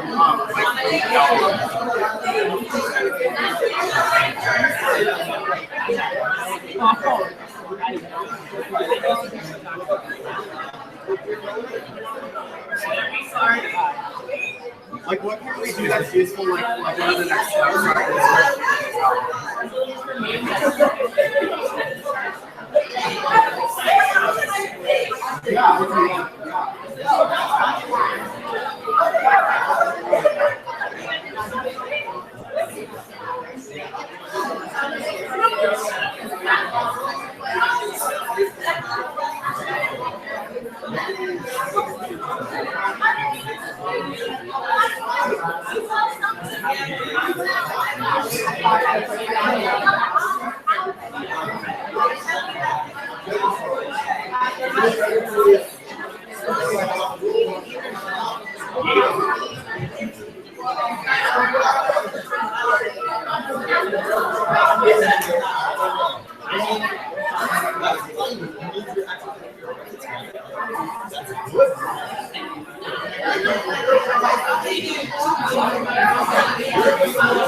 Yeah, I think we can ask to go back and resume our meeting.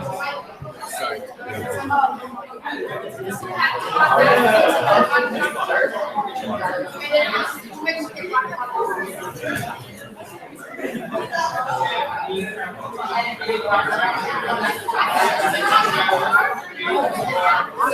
Five, 6, 7, 8, 9, 1 more.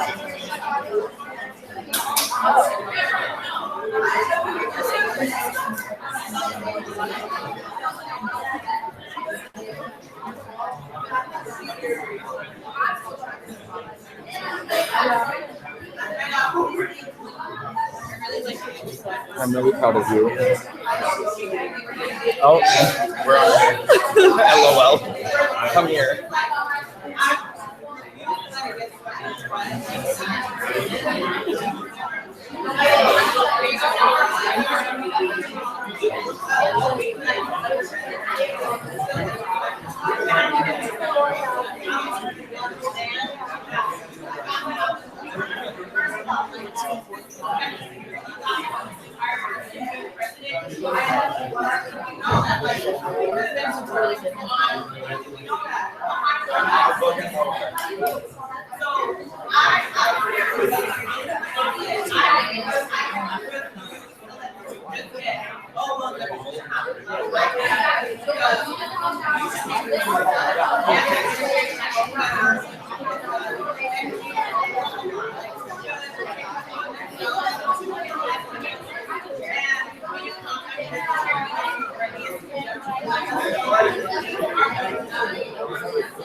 Okay,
everyone, we're gonna resume the meeting.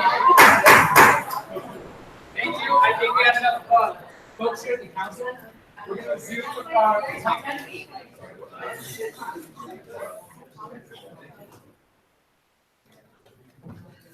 So, resuming the appointment of Leanne. Just to give, I know that we took a recess, but just to give you an overview again, we'll have up to 1 minute of an opening statement, followed by up to 5 minutes of questions, and then up to 1 minute of a closing statement, and then we'll go into discussion. So, whenever you're ready for your opening. Hi everyone, my name is Leanne and I'm an incoming third year. I'm studying psychology. I'm here again because I understand that last week my performance was not up to par for a potential judicial board member. However, I want to let you know that I was misinformed about the format of the meeting and I prepared with Raj and I'm ready for any questions that you have for me. Lastly, I wanted to say that I'm aware that a judicial board and the need should be an impartial, bipartisan place for students to do effective analysis on their hand. And I believe I'm qualified for this position because I'm not affiliated with USAC and I'm affiliated with organizations such as Mock Trial, which has prepared me for the legal documentation and case writing that will be necessary for this position. Thank you. Thank you. So now we'll move into 5 minutes of questions from the council, and we'll go from there. So any questions from the council? Also at the time, we have our first question on. Yes. Last week you spoke about J-board rulings that you were familiar with. Could you speak about another J-board ruling that you that you would have done differently, other than the one that you cited last? Of course. One case that I would rule differently would be a 2013-2014 case with the petitioner being the David Bruin and the respondent being the election board. What happened in this case is that the election board sanctioned the USAC presidential candidates for being in a non-media appearance in a late radio show. What happened was that this could be seen as campaigning because the presidential candidates could have spoken about their position on live media. The ruling on this case was that the election board didn't have jurisdiction to sanction those candidates because it was a non-media and no money appearance from these presidential candidates. I would rule differently because for a presidential candidate to speak openly on a radio host, they are not being censored. Ruling should be bipartisan. The presidential candidate speaking can't be censored by bipartisan Representative David Bruin. Okay, thank you. Any additional questions from the council for our judicial board nominee? I'd like to have a question. What, from your last interview before council, what have you taken from that, and how would you like to? What reflections do you have from that that you want to share with the council about that will help with your view as being a judicial board member? So my reflections on last meeting. And so sort of how you feel preparing for this. Well, I went through the same application and interview process as all the other candidates, and I was chosen from the appointment directors. So it's good that I have some qualifications. Looking over the debrief that was live streamed last week, I realized that there was a gap of knowledge that I couldn't convey to you guys. However, now to the board. However, now that I know the format slide, I can convey the proper knowledge and prepare myself properly for the meeting. Thank you. Additional questions from council? Yes, Zach. I have a question. Prior to coming to last meeting, when you were prepared for council, what were you told by the president's office in terms of what to be prepared for here at the USAC council meeting? By the appointments director, I was told that I should be contacted by the ARC. However, it was rushed, so I wasn't able to go through that formal process of seeing the ARC before their signature. Yes, Amy. Were you told to prepare any opening, closing, or you did any format structure prior to in the last interview? For the last interview, no. Additional questions from the council? Okay, seeing none, that exhausts our time for questions. Now we'll move to your one. Thank you again for letting me come up here to speak with you. I hope that my coming up here to speak again shows resilience and that I am staunch in my choices. Know that I am qualified. I'm not afraid to come back up and show you that I have knowledge of the cases and I have no bias as I'm not affiliated with any organization. Thank you for your time. Thank you. Now, as before, I respect you can remain in the room while we discuss, or you can step out. I'll remain. Okay, very good. So I can entertain a motion to appoint Leanne Pham to the USAC Judicial Board. Yes. I move to approve Leanne Pham to the USAC Judicial Board. Second, second by Ariel. We're going to discussion now, and then we'll go into a vote. Amy. This is not a comment towards Leanne, but more so lastly, I want to sincerely apologize to Leanne that I voted no. Given the impression that there was a format presented to you of how you were to come with an opening and a closing, and that you were given a structure of how this appointment would go, and also the fact that you were never put through an ARC interview, which last year I sat on the ARC board, I believe that's a critical component of coming before the council. So I want to sincerely apologize to you on behalf of whoever was in charge of appointments, that structure wasn't provided to you prior. Thank you. Additional?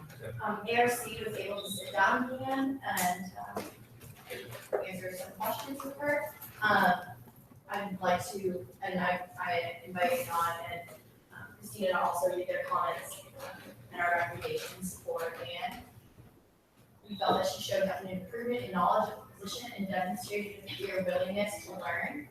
She is persistent and willing to better her knowledge to provide an unbiased viewpoint on the judicial board. Also speak. Yes, so as for our recommendation, we're confident that she will be able to serve the student body in a well-informed manner, in terms of how she has a unique perspective and, obviously great motivation if she's coming back up here again. It takes a lot of courage to stand up against the council that, has voted her down once, and, you know, she's very certain that this is a position for her, and after conducting this interview, we're certain that it is a good position for her as well. She doesn't come from USAC background, as someone mentioned it earlier, but she's taking the time to do effective research and understand the role of the J board as well as her position will play in regards to USAC. So that pretty much covered all the notes, I think. I just also want to add that I think that she was able to portray that her knowledge of much deeper than we saw it last week. So there has been great improvement in progress that we studied last week. Thank you. Additional comments? Yes. Last week I mentioned that what I appreciated from the end was the positive attitude she had and the right attitude for this position, and how she took impacts. And she definitely showed that she came back to work harder and she showed a lot of courage coming back in front of us, and I'm confident in her abilities to serve as judicial program. Any additional comments from the council? Yes. Yes, the 300, yes. Any additional comments? I guess I want to say one thing to the council about this. I'm sorry that my office dropped the ball in preparing Leanne last week. And Leanne, I know you're in the room, and we're supposed to be deliberating amongst each other, but I just want to say I'm really sorry that you felt like you had to go through that process last week. I'm prepared and how it affected you, and I could see how, you know, determined you were to have this. That was something that gave you up to. I just want to say I'm really sorry for that. And I'm really excited to see that the council is giving such improving comments and discourse tonight. Thank you. Anything? Are there any last questions, comments? Okay, seeing none, we'll move into a vote. All those in favor of appointing Leanne Fan to the USAC Judicial Board, please raise your hands. 1, 2, 3, 4, 5, 6, 7, 8, 9, 10, 11, 12. All those opposed? And all those abstaining. Leanne, to a 12-0-0 vote, you've been appointed to the USAC.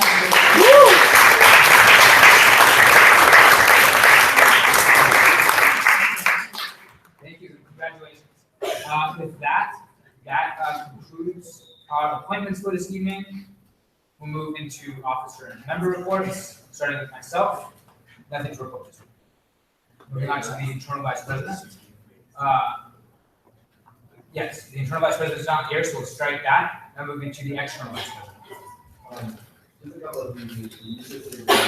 Today, with President Palatana, we really been pushing for a UCI cost of attendance survey to be done. In the past, cost of attendance has not been evaluated properly on each campus. The board of regents has taken an effort to study the current procedures used to evaluate cost of attendance.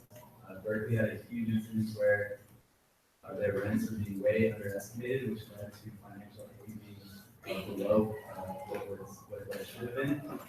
So that's a little project I'm working on. The second thing I want to share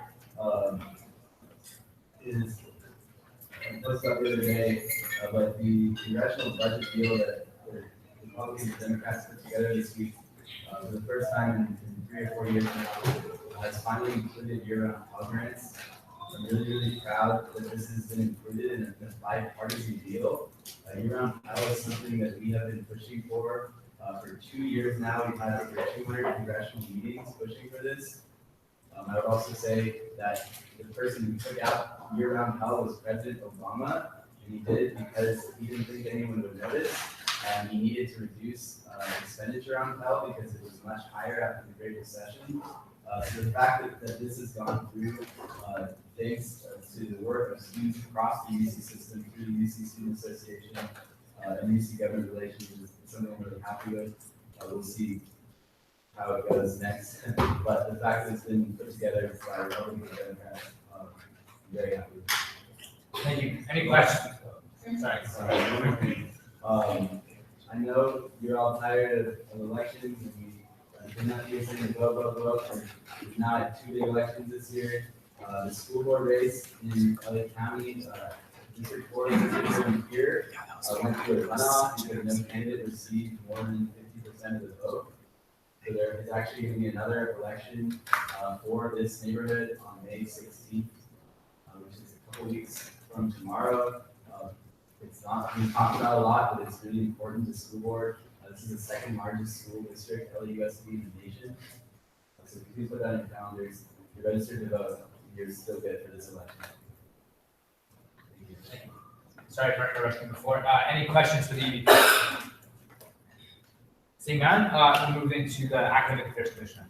Hi everyone, just wanted to announce that we're finalizing the date for our appointments town hall and info session. For those of you that aren't aware, the appointments process is through the Academic Senate, which serves many committees on issues regarding diversity, equity, inclusion, also teaching within education at UCLA. So this is a great opportunity if you're interested in being appointed to the Academic Senate. Please come out to our 7th meeting. It will be in Humanities 826, Thursday, May 18th, from 6 to 7 p.m. Thank you. Any questions? Seeing none, we'll move on to the Student Wellness Commission. Okay, so we were just able to finish off our Room Health Week on Sunday, where we raised $70,000 for Retail Children's Hospital through the Room Run Walk, which is a record in the past 18 years that we've been putting this event on. We're also working with CDC for a concert on next Sunday, which is going to be on Festival Plus. Okay, we'll see. And then Active Minds is hosting a number of events over the next couple of weeks. They are looking for poems, drawings, photographs, paintings, all sorts of art for a mental health and self-expression annual Peace of Mind exhibition, which you can send to activeminds.uclachapter@gmail.com until May 25th. We're also hosting a nap space in SAC next Wednesday in Conference Room 5 from 11:30 to 3:30. And then we also have a few other events, including a event that will educate people on bipolar disorder, an event that discusses the repercussions of 13 Reasons Why, the show that has taken off recently, and another panel on the LGBTQ plus community. In addition to that, we are also hosting Roll AIDS, which is an annual event that raises money for nonprofits that focus on AIDS research. And that'll be on May 19th. It's like a rollerblading event that we have on campus. And I think that's all. Thank you. Any questions? Okay, seeing none, we'll move on to the Facilities Commission. Hi everyone. Three things. The first thing is that our texting service has been re-looked at, and we look forward to revamping it. We just invested in another, I think, 1,000 texts this month, so we're still trying to make it even better. The food recovery program is successfully institutionalized, and we look forward to it continuing our past term. And lastly, we have a transportation service advisory board meeting set to continue the CSO van service. But my term will be finished before the meeting takes place, so I talked about it with my successor. Very good. Any questions? Okay, moving on to the Financial Supports Commission. Hey everyone, my was not fully last week on this Thursday, so I'm doing them on Thursdays. Friday last night, the charges will be available to students at the libraries. But that's yet to be charged, so I'm looking forward to seeing that happen, come to life, and that's all. Thank you. Any questions? Okay, moving on to the Campus Events Commission. Everyone, it's exciting to meet people. So we have a really packed May for CEC. First of all, tomorrow we have a film festival screening that we're working with CAC Although most of the credit has to go to Amy because I've been really hands off with this. This is more of her commission's project. I'll talk more about it. But it's called Resistance and Resilience, and it's pretty much a film festival that's meant on showcasing the student narratives. Also tomorrow is a small speaking event for someone named Eric Akutagawa. He is a really accomplished person. He's the director of media for NFL. He started a bunch of companies. So if you're interested in entrepreneurship or anything even NFL related, you should go tomorrow. That's in Kirkhoff Grand Salon. We also have the drag queen contestant from RuPaul, her name's Katia, and that's going to be on May 10th. So more details will be seen on Facebook.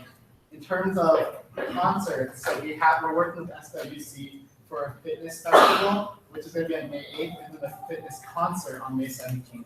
The festival is just going to be a lot of free stuff. We got like 100 wonder bottles, 100 free t-shirts, stuff like that. Just come through and get some things and learn about the festival, learn about the concert. The concert's on May 17th. I cannot announce the DJ because that's a secret, but it's a big one. I'm also working with SCA to co-program for a pre-show for their Connor Moccasin concert. We're bringing Raven Lene. She'll be on the race patio. In terms of films, Rogue One is happening right now, probably over in about 30 minutes. King Arthur, we're getting a free screening of that. That's going to be on May 9th. And I believe that's it for me. So thank you. Any questions? Okay, seeing none, we'll move on to our general representative one. Hi, everyone. So in a few weeks, you'll notice, in addition to your Mighty Scale page, under your finances tab, you'll see the addition of a scholarship portal, which is a scholarship homepage that connects you with internal and external scholarships that you might be eligible for. This is an initiative my office worked on all year with USAC IT in order to connect students with more scholarships.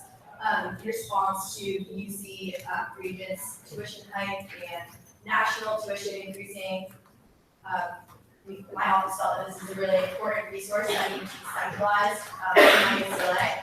So on this page, you'll be able to find donor scholarships, merit scholarships, alumni scholarships, and UCLA specific scholarships. In addition to these undergraduate scholarships, the homepage will have information on graduate and postdoc funding sources. You can also check out other scholarship resources as well, such as links to financial aid, the scholarship office, and the scholarship resource center on campus. My office is working to reach out to other scholarship sources on campus at the moment so that they're included on this hyperlink. So, thank you. Any questions? Okay, seeing none, we'll move on to our general representative two. Nothing new to report. Okay, moving on to our general representative three. So we have events coming up for the next 3 weeks. Somehow, even though I'll probably be out of the office next week. So next week we're hosting Ashwal Nakazi to come speak for Sigma Chi. He's very accomplished as well. He's a resident physician currently at UCLA. But while he was in med school at Johns Hopkins, he was also getting his master's of public policy at Harvard. So that's pretty cool, I guess. He's coming to give a workshop on storytelling, which is useful regardless of what career you go into. It's so useful in terms of like writing, just telling your story, and I guess compelling others to hear what you have to say. So definitely come by to that. They'll probably be in this room next Thursday at 7 o'clock. The following week we have an event called Space Jam. We're giving students the space to come and do improv on campus. We're working together with Shenanigans Monkey Club.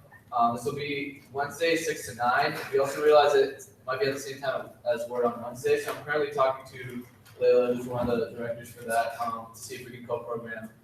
So hopefully we share the same audience rather than try to compete. So it'll basically be the same thing as Word, but with a comedy aspect rather than poetry and other things. So hopefully, if you want to perform, we have some comedians here. Maybe they can come out and do some improv. So that'll be a charity event as well for Alzheimer's research. We're working together with the Movement Against Alzheimer's to spread the word about their cause, and it should just be a fun event altogether. You can just walk in, it'll be an open mic. We're also having BuzzFeed stars as well as a few other professional comedians come by. There's actually a build-up event to our bigger event, which is the Bruin Games coming 8th week. It'll be held at Sunset Rec. This is featuring a bunch of different, hopefully inclusive games that everyone can kind of participate in, including games from around the world. kind of not only sharing the beauty and richness of the diversity that we have on campus, but also sharing the stories and the narratives of those different cultures that are represented. So it's gonna be fun, games, activities, food, prizes. So definitely come by. That's Wednesday, May 24th. It'll be held on Sunset Rec again from 4 to 7:30. Shouldn't be too long, but we're registering teams for dodgeball and soccer right now. So if you're interested, definitely come by. And again, this will be to raise further awareness for Alzheimer's research. Also talking to Unit Camp to see if we can partner with them in any capacity. So that's all we have this week. Thank you. Any questions?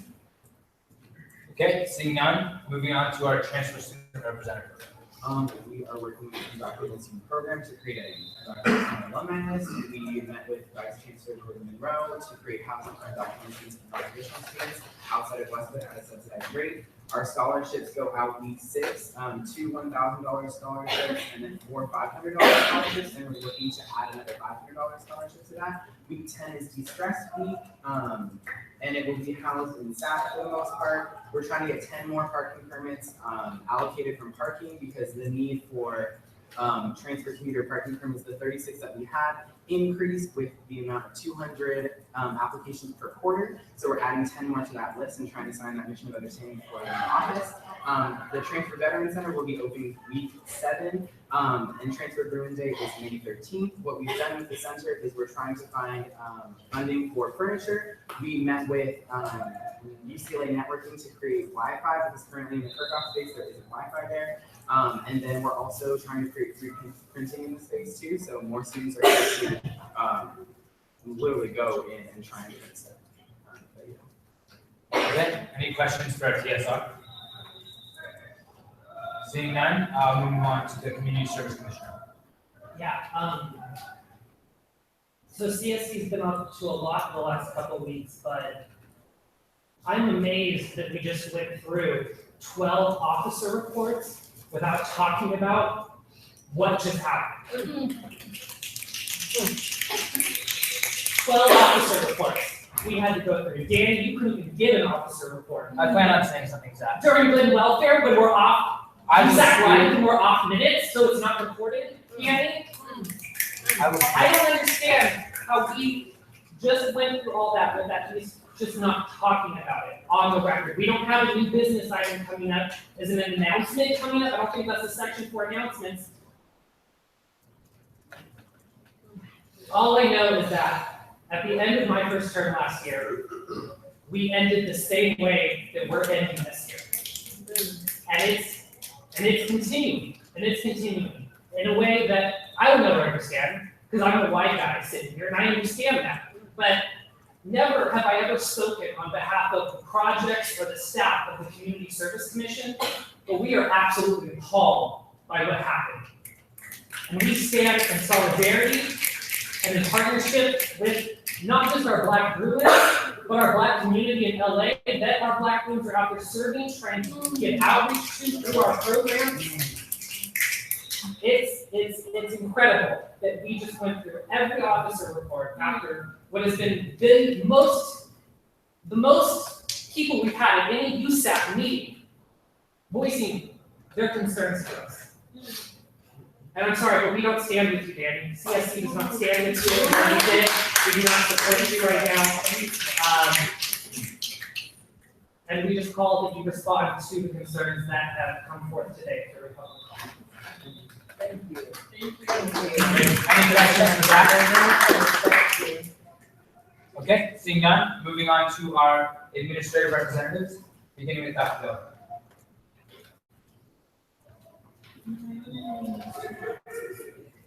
Okay, thank you. And then Rob. Thanks for moving your group's efforts for supporting the adventure jamboree and safety fair. We're hoping we thought it was generally a very successful event. We hope to work with incoming USAC officers next year to get somehow. We hope it might be happening in winter quarter as a prep to spring break. It might be able to work in community service as a part of that, as well as other issues around safety and awareness. Okay, moving on to Jessica. Roy? Just to make a lay reference, I know that just sent an email about the locks that are being updated. So I'll apologize that this ended up getting bogged down. We intended to bring that forward much earlier in the year, now it's the end of the term. It just got reprioritized after shooting that been on campus, and the locksmiths became busy with a lot of work and ended up being in line. So that's ongoing now. Okay, thank you. Any questions for our administrative representatives? Seeing none, we will move now into fund allocations. First, we have contingency program, so turn it over to Kevin. Sorry for the development this week. There's also another error on that file as well. I sent it to the Green Idea website. There was a mention of the Mount Student Association of application for future market amount. For this week, there's 32 events classified. 2 were for USAC base. So starting off with USAC, January 1, we requested for 500. The recommended amount was 300. SWC, the requested amount was 150. Recommended amount was 100. So another for the USAC is recommendation for 400. Okay, so I can entertain a motion to approve this allocation. And move to approve this allocation for $400. Okay, may I have a second? By Ariel. All those in favor, please raise your hand. 1, 2, 3, 4, 5, 6, 7, 8, 9, 10. All those opposed? And all those abstaining? This allocation has been approved. For the other 30 and non-USAC events, the requested amount was $32,856.07. The recommended amount was $14,880. Okay, I can entertain a motion to approve this contingency allocation. Yes, I move to approve this contingency allocation of $14,882. $880. Okay, may I have a second? Second by Ariel. All those in favor, please raise your hand. 1, 2, 3, 4, 5, 6, 7, 8, 9, 10, 11, 12. All those opposed? And all those abstaining? This allocation has been approved. Thank you, Kevin. Now moving on to EDP Green Defenders. You did? I apologize. Arts Restoring Community. So, echoing what Zach said, for the purposes of, I'm gonna use announcements to say what I have to say. The whole year I haven't given an officer member report because no one comes to these meetings. And so I know a lot of y'all do it for transparency reasons, but to be honest, a lot of folks aren't listening unless you reach out to them. So that's why I don't have an officer member report ever. So I'm gonna use announcements to express how I felt, or even more so how I felt about your actions. As for allocations for ARC, to keep it short and simple so we can move more closely into announcements and quicker. I'm just going to say, all in all, there was a request of $73,434.71. $33,669.85 were allocated. And that means that Rochester Community Fund for the third year in a row allocated all $105,137 to cultural-based programming. So we use up all the money for all the organizations. Okay, thank you, Amy. And since this is a consent item, unless there are any objections or questions from the council, seeing none, this allocation has been approved by consent. Now moving on, actually you struck both of your points, correct? So we'll move on to the student wellness program. Alper requested $150 for the program Energy Policy Administration, and they were allocated full for that. Okay, thank you. So this is also a consent item. So unless there are any questions or objections, seeing none, this allocation has been approved by consent. That concludes our funding allocations. Now we move into old business, the USAC Reform Ad Hoc Committee update. So if any of the members would like, oh, no, I'm sorry. I was wondering if the officers whose offices have funds that could make a brief statement about what funds still have funds available so that groups that need funding for programs know what's remaining. We know that ARC is fully expended, but I don't think there's clarity on what else still has resources available to support student programs. Okay, well, thank you. If council members who have funds under their jurisdiction, if you want to share that information, I don't know if we have that available right now. Yes. So in terms of the ACB travel fund, funds have been exhausted because of a lot of people applying during the winter quarter to go to spiritual events. So those funds have been exhausted. For the academic success recommended fund, ACB, we still do have approximately $2,000 left. So that can be applied to and granted to if your event is after May 12th, because you received email from SGA that they need to get those funds in. Sorry, excuse me. It needs to be after May 12th, but make sure you get the application in before then so that we can process the paperwork for SGA to have the time. For group defenders, we have allocated all the money, we're still doing the paperwork and accounting. But, Thank you. Any other officers want to? Yes. So the student programming fund, which is to be used towards programs that have public health that are on this campus by any student organization, does have funding left over and the cap is at $500 per event, so that can be used multiple times if we're holding to. Okay. Any other officers? Yeah. You want to share? Sure. Yeah. Yeah, we for contingency. I think we're at about September, there's around 80,000 left. We fund until 2019, so our expectation is we're not going to use up all the funding, and we're going to have whatever's left over is going to down anyway. It will be necessarily down it. Just thinking the fact that contingency itself is auxiliary fund, and we also have line capital, that is why we have. Okay, thank you. Any other fund updates? Okay, seeing none. Now moving to old business. So if the ad hoc reform committee members would like to give any updates, the floor is yours. No updates? Okay. So that with old business, we have no new business, and now we move into announcements. Announcements during Jordan. So, starting with Zach, for me personally, I thought that the officer member report was where I talk about my office, and announcements is where I talk about other stuff. So, coming from, Chinese model minority guys, it's also having voice in general, and just expecting that, so I'm using the voice now. And all I can say is I was appalled when people were trying to speak up, and you were constantly trying to call for a recess, so that they could not speak anymore. I think that was really disrespectful to people speaking. And I think a really important thing to know in life is you don't know what you don't know. And by you constantly trying to limit public comment and arrest these people off the stage, it was pretty much saying you just wanted to sit in as fast as possible. You want to hear what you want to say. So all I can say is these people are speaking from a place of hurt, from a place of their own experience. They can't have more experiences everyone in this room has gone through because everyone has a different story. And I think what you can do is you can learn from these people and learn about what they have to say and actually listen instead of just hoping that public comment is almost over so that you can find your own. Thank you. Additional announcements?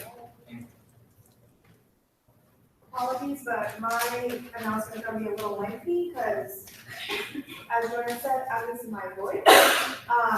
I have been using my voice, or I've been trying to. It's in silence a lot of times. And the thing that I'm appalled is a lot of folks don't know this about me, but my dad was involved with gang violence when he was in New York. When he first came to the US, as Robert Gardner had brought up in public comment, he had no money, he was undocumented, he was living in the subway station in New York City. Gang life was quick money, it's a way to sustain his kids at the time. He had to leave New York so that he could, one, not get killed in the area that he was in, which was Lower East Manhattan side. He left all the way to Pennsylvania, and everyone thought he died because he went off the grid. just so he can make sure that his two daughters, and people don't know this about me either, but I did because my sister tells three, because we were so poor that my parents couldn't feed her and had her sent her back to China. So, gang life is not supposed to, and gang violence and signs, whatnot, they're not supposed to be appropriate ever. Because for folks like myself, it actually means something. Me at this institution is a regular form of resistance. I'm not supposed to be here. Last election season, I wasn't supposed to win. And so, Danny, I found it really interesting because an article popped up yesterday from the Daily Bruin from last year that you said what motivated you to run as USAC president was when you saw the induction of President Barack Obama his first term. Well, that you finally saw the hurt and the pain and the work of folks finally come together and you wanted to be a part of that. How did you feel with the blood side being a part of that? Also tonight, the fact that there was a silencing of women of color in this room. You know, I wish I could say I was surprised, but I wasn't. I consistently was over here mouthing, and excuse me, but I was mouthing, shut up. Because I have received numerous texts from you this year telling me to be quiet. Telling me why I can't privately call out people. Well, this is something I learned from my dad and maybe will be a lesson to you. We as communities of color can't afford to say things privately because when we do, folks outside will twist our words around. Thank you, thank you. Public spaces. And my dad always said that if you're gonna call someone out, make sure there's people around you so no one twists your words. It's called receipts. So, and the fact that not only do y'all have your spaces and your resources and your money and your support, but then y'all can go for spaces that PLC are yet building. Point blank last year when y'all came from the Cultural Affairs Commission after 6 years of it being uncontested. Then y'all have the sense you're not to come for, but my successor Malik is here, and I don't know what other successors are gonna come, but if y'all come for that office again, I will be back on this campus. Because y'all don't know that history. It's 51 years of history, came out of ASU, came out of support of the MOs. CSC, same thing, came out of ASU. I sat 2 years on this council. This is not the first time I've gone off. You know that. And I also know that you sat on this table for 2 years. So it's not an excuse that it took your presidency to learn not to throw the blood sign out. Because as I said, and it was quoted in the Daily Bruin article, as communities of color, we can't afford not to know about this stuff because we live it every single day. I come from a town that is 99% white. My family is one of 2 Chinese families in the town. Explicit racism, our tires getting slashed, my mom getting hit by a car, our restaurant getting robbed, it's out there. We live in a blue bubble. But for me, coming on this campus, it's been kind of nice actually, because at least I have PLC around me that will support me, but back home, I don't. I taught 4 years at this institution, so much so that now, most PLC that are graduating might be able to relate to this. I'm graduating in 5 to 6 weeks, and now I have to get to think about my post-grad plans. Because I've spent 4 years fighting in this institution, not being able to sleep, not eating, forgetting to eat, my first meal being at 8 or 9 at night. You know, not being able to go to class sometimes because I can't get up, because I'm fighting for this institution. And why? As, I believe it's Tyler that said it, Tyler said, it's not about you. It's not. You know why? Because I have a little brother that is 12 years old. And he's facing explicit racism at school. A little kid saying, I don't like you because you're Chinese. That's who I'm fighting for. I'm not fighting for me anymore. I'm getting older. Our generation's mindset is pretty much set where it's set. There's a younger generation that's mindset is not set yet. And these same institutions. And that's what I'm saying. Y'all come to the Cultural Affairs Commission, I will come back and come for y'all. Because if my brother comes here, he got to have spaces that he feels safe. But there's not a lot of those spaces on this campus, I'll I don't know how many times we as POC have to go off. We're tired. We're really fucking tired. I'm gonna swear that much. Speak on We're it. really fucking tired. And I don't know how many times it's gonna take before y'all get it.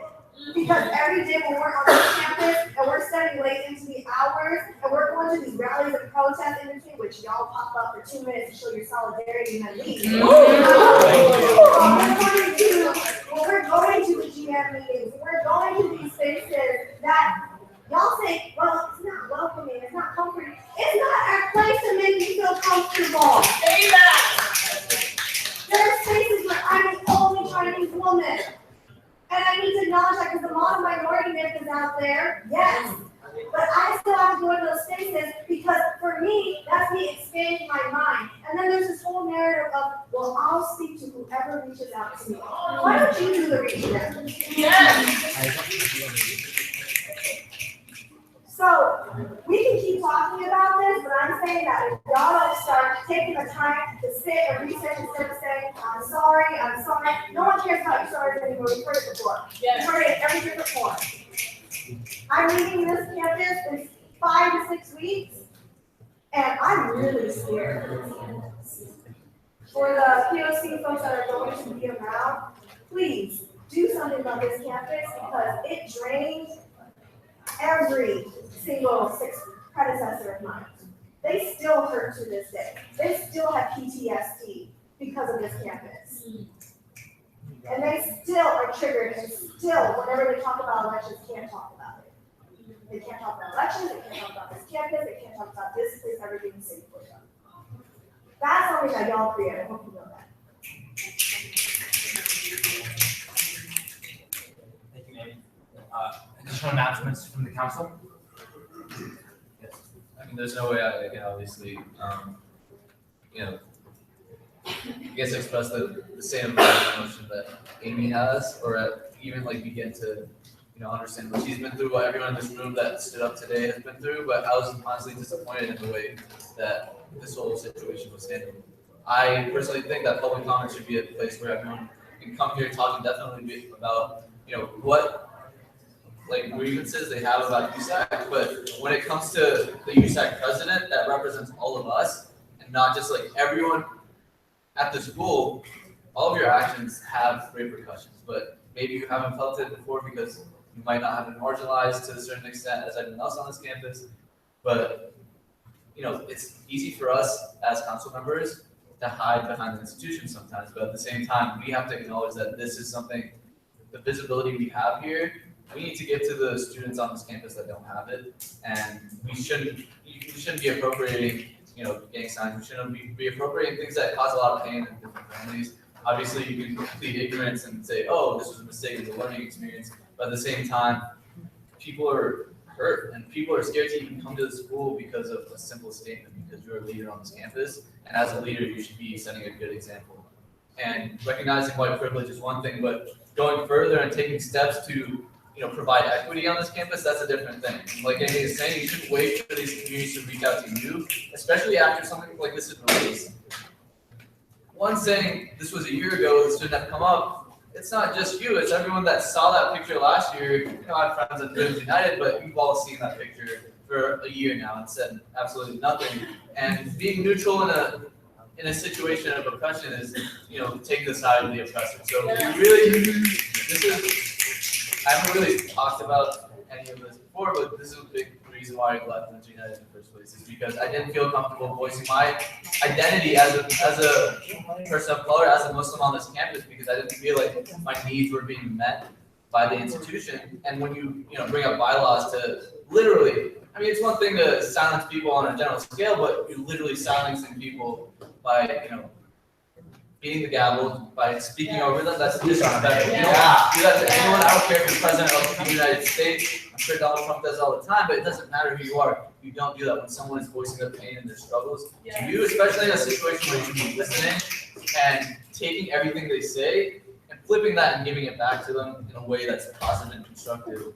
And so we have 1 week left on council. So how can we take, rapid steps to fix this rather than, make the situation worse? The first step is listening. the second step, like a lot of people said today, is taking, going into those communities and seeing what resources can I provide for you as president of USAC to not only like share our privilege, but also come out of our ivory towers and, make ourselves accessible to students that are here to like voice their opinions. Like everyone here probably has midterms, we have classes, we don't want to be here till 10 p.m., but these students supported us to put us in the positions that we are in. So we need to like constantly give that back to them. And I was just frankly disappointed about a lot of the way this was just handled in the long term, but hopefully we can, maybe it'll be a learning experience for you, but hopefully we as an institution can, come out of this to provide that support for those communities in the future. I think it's times like these when, a lot of bad stuff happens where communities really come together. So hopefully we can take this as an institutional growing phase where things like this don't happen. Like Zach and Amy both spoke, this has been happening since last year, and I'm sure it's happened previous times in multiple contexts. And how have we not adapted to that as USAC, as an institution that controls so much of our student fees? Why have we not been able to give that back and provide to like small marginalized communities on the campus to, we have an allocation of $10,000 in our surplus. Why don't we give that to students like scholarships or something? Give it to ASU, give it to, I honestly don't even know the exact money, but maybe we could use the surplus funds to maybe help out. I don't know, it's just a suggestion. But if anyone that's still here, thank you for staying. I know you have a lot of shit to do. You shouldn't be here having to educate people, including myself. Thank you for acknowledging. Thank you. Please, like, let us know. We have one more week. Like, let us know if there's anything we can do to help you. That's all I can say. Thank you. Additional announcements from the council? I know that I have been one of the more quiet people on this table. Generally speaking, I grew up very quiet, because that's what I was told. I was told constantly my entire life. So for me, it's difficult to speak up, not only for myself, but for others. So this is something that I'm still working on. And though I'm the one who doesn't really speak, you all just spoke volumes today without saying a single word when you didn't stand in solidarity. I'm here for you, and when you didn't do it, it's last time. So I believe that Bruins United believes in its ability to be welcoming for other students. But this isn't about what you believe. This is about what other students experience and how other students perceive this and what their stories are. So, on behalf of us students, we are waiting for all of you to act. And on behalf of all the students of color, we are waiting for everyone to act. We didn't speak at all. Thank you. Additional announcements from the council? It's never my intention to silence anyone. I would like to express my sadness and complete opposition for the photo that came out. And I accept the responsibility for not calling it out when it's first posted as on. It's never my intention to silence someone who's taken their time to come here to make public comment. Public comment is part of the democratic process. Public comment is how we learn. You all shouldn't have to be teaching us, but I learned a lot here tonight. Whether you believe that or not, I learned a lot here tonight. I abstained in that original vote because I wasn't sure if it was in our bylaws or not that public comment only could go to 2 minutes and that it only could be limited to one person. After that, I researched and brought up our bylaws and saw that it was not explicitly outlined as I attempted to explain to council. Therefore, that's why I voted in favor of extending indefinitely public comment time. For the second time, after I abstained my vote and gave myself the bylaws. I would like to apologize to those who were affected by this image and say that I empathize and will continuously strive to hear your narratives so that this is not happening again on this campus. Additional announcements from the council? Just a side note, bylaws, just rules, whether it's the larger government or these guys in general. I mean, whether it's to amend them, whether it's to suspend them, they're not made for us. So if we're speaking out and we see rowdy or we see whatever, that's because this institution itself isn't built for us, but we need to adapt to it. And as council members, we need to be able to shift that and shift our bylaws and not be so strict on like following the rules, because the rules are made for us. Yeah, on that point, bylaws are forms of oppression to communities of color. And that was an explicit show last year, as Zach said, we ended the last council meeting where Ali Khan, a Muslim South Asian woman, sat here and tried to present the notes of a fraternity that had explicit racist notes in them, but was shut down on the premise of bylaws. And all of a sudden, bylaws are like the holy grail, when the whole year we hadn't been applying them at all. So, if we're really gonna stick to bylaws, don't be applying them when they're convenient for you. And also, Zoe, I respect what you said, at the same time you didn't apologize for not standing in solidarity. The apology, I want some change, right? Yeah. Are there additional announcements from the council? Okay, seeing none. She's got one. I'm sorry. Give me some time.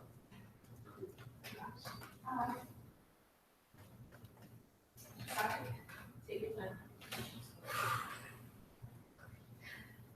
Okay.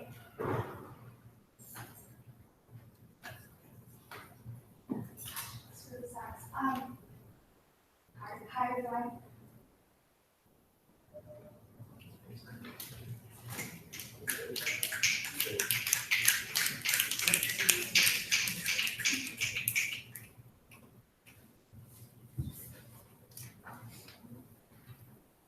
Hi everyone, my name is Sandra. I'm your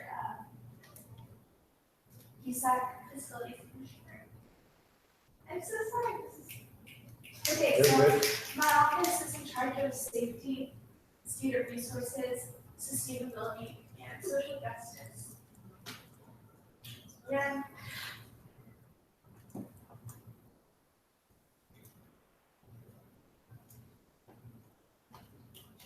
Throughout the whole year, my team and I, which consists of over 30 staff members, really put our heart and soul into the many projects. We tried to address safety through implementing the van service. We tried to tackle sustainability through school umbrellas, and we did all these things, and I really do believe in what they've done for our school, and I do think we've helped our school a lot, but it's obvious that I had a lot of shortcomings as a councilwoman. So I don't talk about my background a lot, but there are plenty of people who are less privileged than I am. But I come from a low-income household. I've dealt with domestic violence, and I haven't done enough for my Korean American community as well. And I'm very sorry that. Sorry, I know that sorry doesn't mean anything at the last week of your term, but I should have done more. And Black rooms do matter. I just didn't do enough this year, specifically for Black rooms or other communities. I'm very sorry about that. What can I do for the next 5 weeks? I'm a 3/4 senior, and I should have done more at the school, but I didn't. So I'm very sorry. I will try to be better for the rest of my life.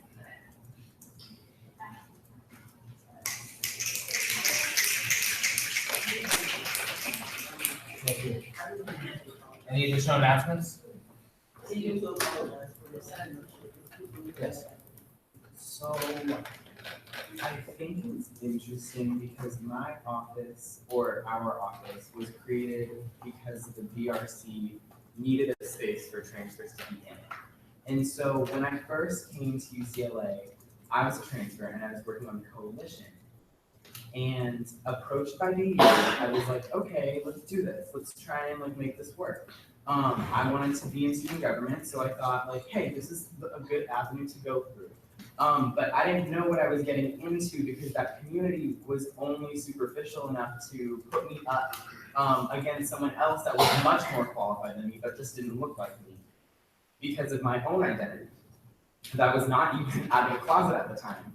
So moving forward from the specific office that I come from, knowing that the party that I was in never even supported the transfer student representative office because they thought it was too community centric and what would they do with the other communities, says a lot about the party that I was a part of. And even more so, coming out of that and being able to take myself out of that party and having the strength to do so after I was asked to put Danny Siegel's name on a resolution for transgender communities and allyship that I was only working on because I was the queer person in the slate. And the only person that helped me that whole week was Amy Shao.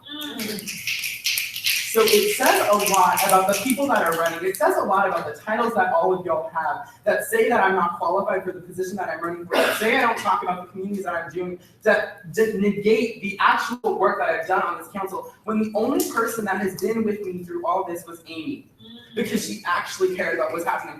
And you know what Bruins United said? When I was talking to Rachel Curio, they were like, stop talking to her. Why are you talking to her? Why are you talking to other communities? The communities that actually needed help, I wasn't meant to talk to because I was part of because I was part of a different space. So thank you, Amy, for showing me that I can talk to whoever I want to, because at the end of the day, I'm an independent now, and students come first before power, politics, and money. Any additional announcements from the council? Okay, seeing none, we're gonna conclude the council meeting with. I will speak, thank you. We're gonna conclude the council meeting with the signing of the attendance sheet, so we can pass this around. Whoever. I will speak, yeah, give you a motion. And I'm gonna entertain a motion to adjourn the council at 9:48 p.m. So why are you not speaking right now? I will speak. Why are you concluding? I will speak when I'm ready to speak. Now, I have a motion on the floor. I'm entertaining a motion. Entertain a motion to adjourn council at 9:48 p.m.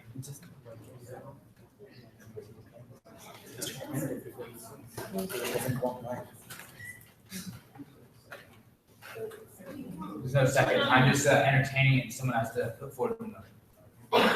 We're not.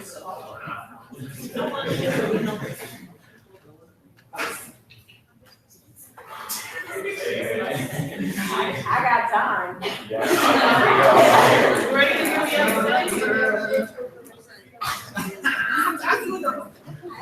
Okay, now, seeing as though there's an interest to have a motion on the floor, I wanted to save my marks for good and welfare, but I'm gonna say what I'm prepared to say right now. Okay, so this is what I'm prepared to say. Thank you. Hello, everyone. I know that a number of folks in the room tonight are here in response to the picture of me that's been circulating on social media. I wrote my thoughts in a recent post on my personal Facebook that encouraged anyone interested in my explanation and my reflection to read. But to reiterate my points of emphasis tonight, it does not matter that my decision to make this immature, disrespectful pose, it doesn't matter that it was not intentional. It doesn't matter that I hurt minority people on this campus. It's racist. Yes, it was. And I hurt people. And that, for me, it doesn't matter what my intent was, but I hurt people. And I see that I've hurt people tonight. And it has tremendously affected me seeing how many people are so intimately hurt by this. And I know that's unacceptable. And I also know that me saying this, you don't have to buy this. Who the hell am I? I get that. But I'm trying to say something that I think, and this is what I stand for, and this is what I believe, this is what my parents raised me with, the values that I was associated with, to try to own up to this. And if you don't think, I'm gonna keep apologizing. Because until every single person in this room, on this campus, feels like my apology is sufficient, I will not stop apologizing. And doing whatever I need to do. If you don't have, that's fine, this is how I feel. So, I look forward to seeing what I can do as an individual in the future to support people that I've thrown into the bus tonight. Thank you, everyone, and I am truly sorry for the pain that I've caused anyone. I'll see the letter tomorrow. So, thank you, and that concludes, my remarks that I wanted to make. So, now, I can entertain a motion to, adjourn council at 9:51 p.m. Can you say that that was racist? Can you say the words that that was racist? Because you haven't. She had to say it for you. Can you say that that was racist? I entertain a motion to adjourn council. Are you kidding me? My lord. What are your actions? What are you planning to do? Beyond apologizing, what are you? I entertain a motion to I know adjourn you council. say your racist, but your action is racist. I entertain a motion to adjourn council at 9:51. Beyond apologizing, what will you do? It's up to you guys. I got time to think about that for you. You guys do play a role, you guys are not good fun, but you know, he's trying to entertain emotion, what would you guys like to do? You said you're not gonna stop apologizing. We literally, specifically people said, stop apologizing, start acting. And you're saying, I'm not gonna stop apologizing. Stop apologizing. Nobody wants your apology. Start acting. Yeah, take that motion. I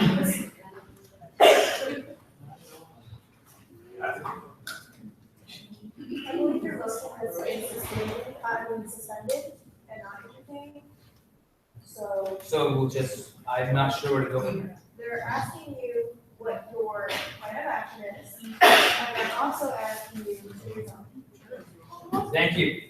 I am not resigning. So just, so you all know where I'm coming from? Then we're never gonna discuss that. Okay, well, if there's other constructive motions or actions that y'all would like me to take, I'd be happy to engage and discuss these. Can you say that action is racist? We're not even asking you to say you're racist. Say your action was racist.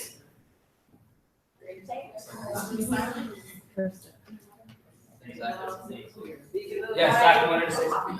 I move to add a discussion item to new business to continue this, so that way all other council members that have not spoken, yikes. Thank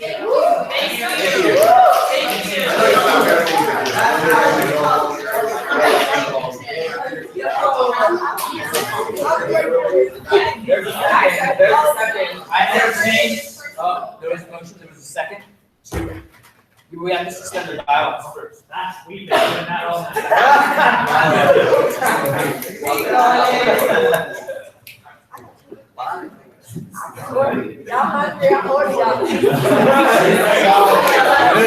There was a second. So what was the motion? Was on the table? I got you. Who needs coffee? I'll be What was the right motion, Zach? Discussion item to new business to continue this discussion. So we're suspending the bylaws, and even though we've already concluded new business. So we're going back to it. We're going back to it. Is that, Dr. O, is that something that we can go back to new business? Meeting hasn't been adjourned. Yes. If there's a vote, you can amend your agenda. Okay, fair enough. Okay. So there is a motion on the table to suspend the bylaws and go back to new business to add this as a discussion item. Is that correct? Okay. So all those in favor, please raise your hand. 1, 2, 3.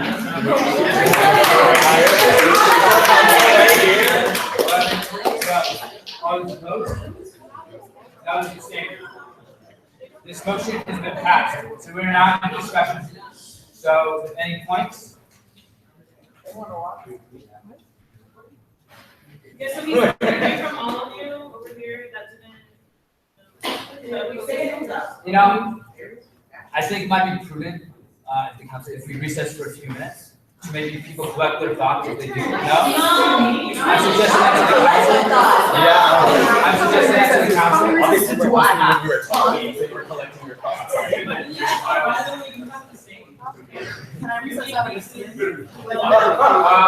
Can I entertain a motion for a 5-minute recess? No. Yes. The reason why I say no is because the minute you recess, council members are allowed to leave and not come back. They have that option. Yeah. Especially those that have already signed their sheet, they can leave without coming back. Okay. Yes. So, yes, sort of. So I'm not for the recess because that gives you a chance to quickly speak up. Go Snyder! Thank you.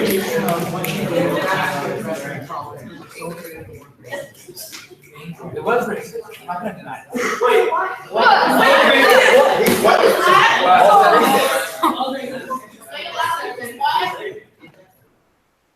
It's okay. It's okay, bro. You have a question? You said your first grade. You know what? Let's hear it. I don't really, we're in discussion right now. Discuss. I have, the last 2, I know you're from. Yeah, you're lying. This is The last 2 years getting to serve on council has been, it has really been, something that has meant a lot to me. And I feel like I'm so thankful for the opportunity that I've had. I've grown a lot. I've made a lot of mistakes along the way, including what I just did. And the picture that was released in the offense that I caused members of our community. I know what I believe. I know the values that I was raised with. I'm going to take those for the rest of my life. Now, I don't know most of you in this room personally at all, so I'm not expecting you all to buy what I'm saying, and I'm not asking that at all. I'm speaking from what I believe and what's important to me, and with the values that my parents raised me and that have been passed down. So, like I said before, I'm ready to work to see what I can do in my last week. I'll keep apologizing if that's what folks want from me.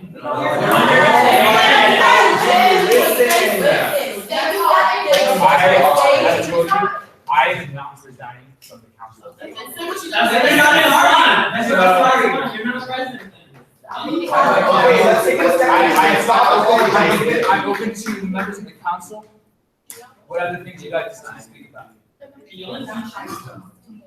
Wait, yeah, I've often been silenced on this table as a woman, not by, not by one person in particular, but if you feel the need to speak up to defend Danny in this instance. I know I'm not defending Danny's actions, but I'm defending Danny's character as it stands in court. I've met Danny's parents. Wow, I've met Danny's parents, and I've known Danny for the past 2 years as I've been involved in USAC. I know that Danny is not a racist. All his actions may be reprehensible. I know that at his core, he is a loving, a kind, and accepting human being. Okay, then sorry, where he's actually racist. I encourage you all to remember that, yes, we are all spoons, but we are also humans. We are also humans, and everyone in this room.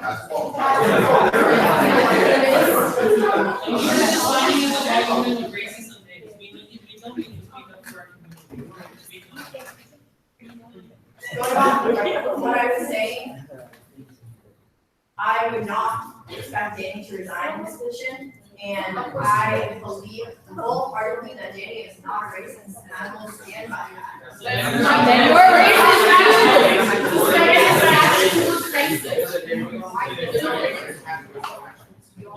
Oh, you gotta say it. Oh, you gotta say what you did is racist. That's all.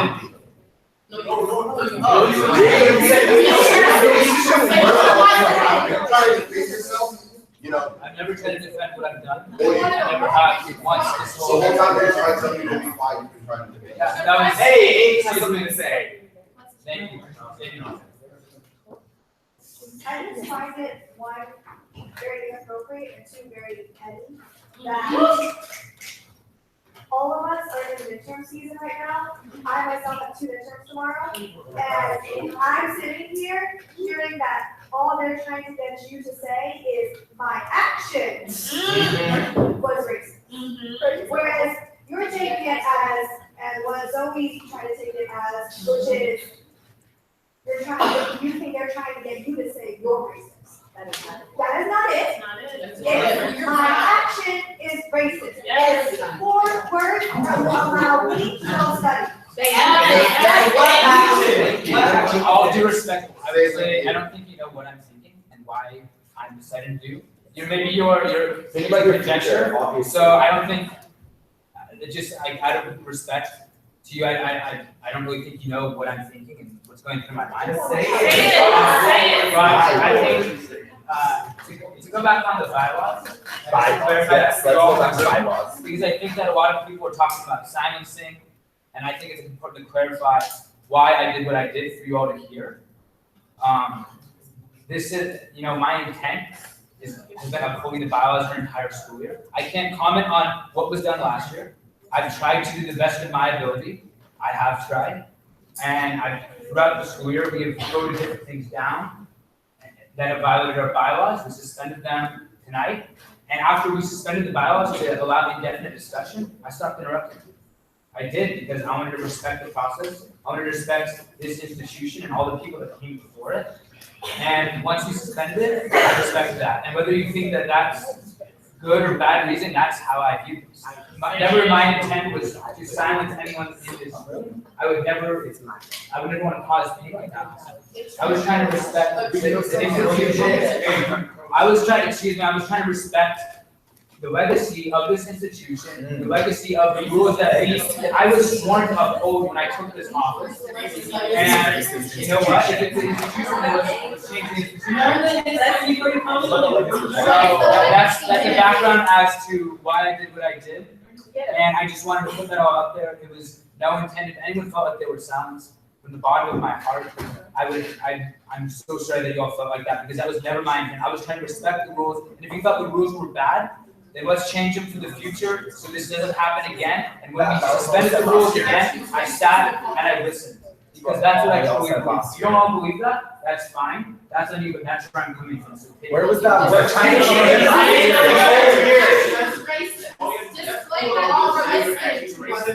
Where was this board to try to change the bylaws last year? So we can really repeat what we say. Like it feels so easy for you to say the first time, just repeat it. All you have to say is you're acting racist. That's all we're trying to hear from you. Yes. Nothing more, nothing less. We don't care about from body part. All we want you is admit to everybody around you that you're acting racist. Nothing more, nothing less. All we want from you. So don't stop going around with the acting racist. It's really safe. No, because the more you try to say I think or do this, you're making it worse for yourself and making it worse for everything in this whole council. To UCLA, so strictly as you, Mr. President, say you're acting racist and admit that. All of us here. And so the greater UCLA community that might be watching this or whoever might be seeing this. So just admit it. That's all you have to do. You told us you were. Your silence obviously speaks volume because you probably don't think it is. All you have to do is say one sentence. I think my silence comes from a place of. You already stated it once, so just say it one more time. That's all we're hearing from you. You said it yourself, you stated it already, so just say it one more time. So everybody hears it loud and clear. You don't have to be convicted. You don't have to be convicted. Just be convicted. I'm not looking at you as a president. You're wrong. So this is admit that you're wrong. Why are you so preaching that you were wrong, but you can't say what you're wrong? You're saying I am wrong immediately. Just say your actions. Like it's not like it's black and white. Just say your actions are racist. That's all you gotta say. Where are you saying that? If you don't know how to say it, how to speak English and say a sentence, just say your actions are racist. All you gotta say. That's all you gotta say.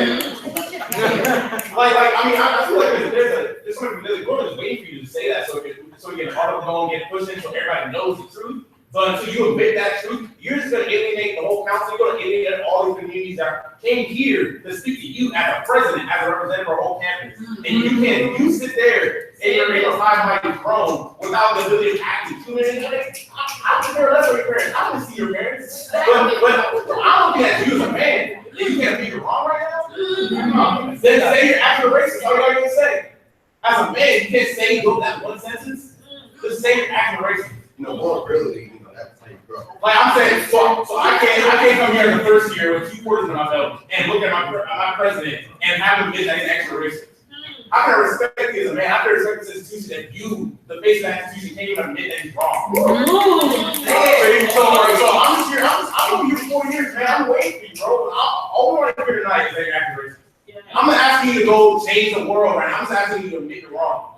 I'm trying to ask you to be human, not a president, not somebody that guys a political figure or a political party. I'm asking you a man. So say you're acting racist. Don't. I don't want to hear anything else. All I want to hear now is you're acting racist. I'm gonna answer what you're asking me, but there's 2 things I want to say. No, I don't care about it. All you have to say is acting racist. This is okay. Council. I just wanted to share. I'm hearing what you're saying. No, you're not. Excuse me. Can I? What I said was racist. All right, Donald. Excuse me. This is a discussion I want to talk, but I think that the way the conduct of this meeting has been, the bullying that is going on, trying to force someone. Excuse me. I'm asking you all. I agree. What I did was racist, but for you to say, to try to hold up the entire meeting and for not to let someone leave because of you're trying to force them to say something, it should come from their heart. So you don't believe that?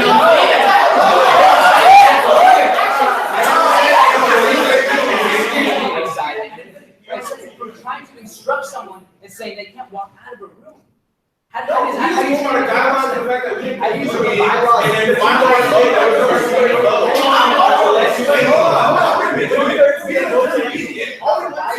we're gonna right back to the new business. Now all we ask you to do is say one sentence and then we go. You're the one holding this up community, so you obviously don't think you just said. I believe that's what I said, and you don't have to believe. No, I don't have to. I know everybody else in this room that's not part of the room, United is not part of this. Doesn't mean you. That's so fine, man. you can continue calling that guy as the president, but I can't wait till you leave, man. Are there any more points of discussion from the council? There was still a motion to have everyone else speak, right? There wasn't a motion, it was a discussion. It's a discussion item. If people want to speak, it's a discussion. If people want to speak, they can. If they don't. Force them to put words in their mouth. So obviously that's not what you believe in it. Yeah. Danny, I'm asking him right now. you are bullying him and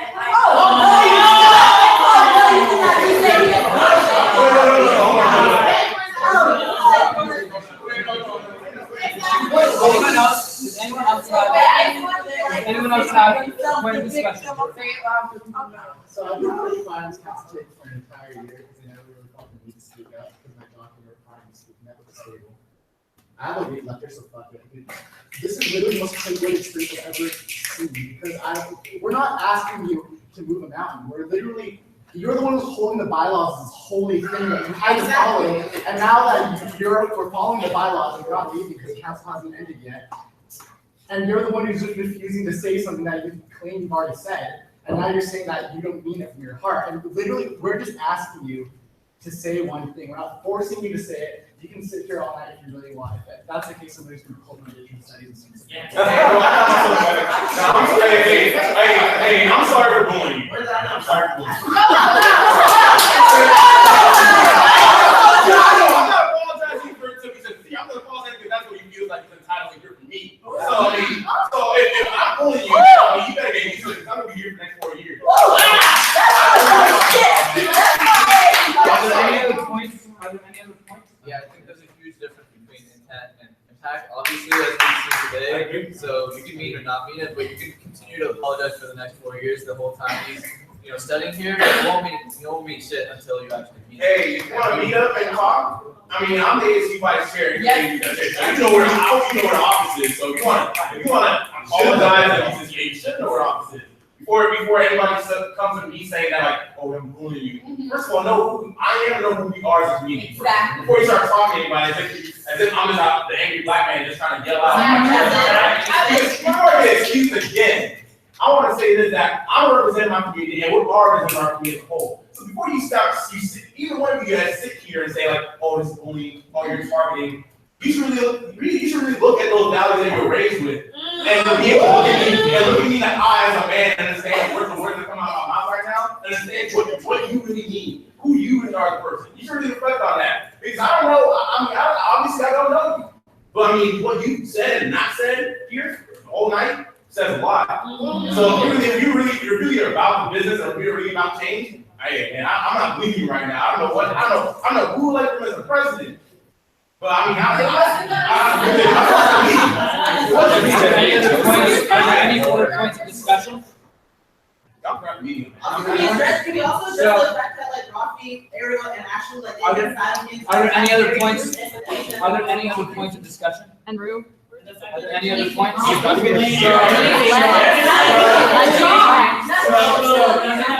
No other points of discussion. I'm gonna go ahead and I'm gonna entertain a motion to adjourn. So I can entertain a motion to adjourn council. At 10:11 p.m. I can entertain a motion to adjourn council at 10:11 p.m. Yeah, what the motion, man? Someone has to do it. If someone wants to put a motion on the table, and we can do a vote. We're trying to get to Right now there's a motion on. There is no motion.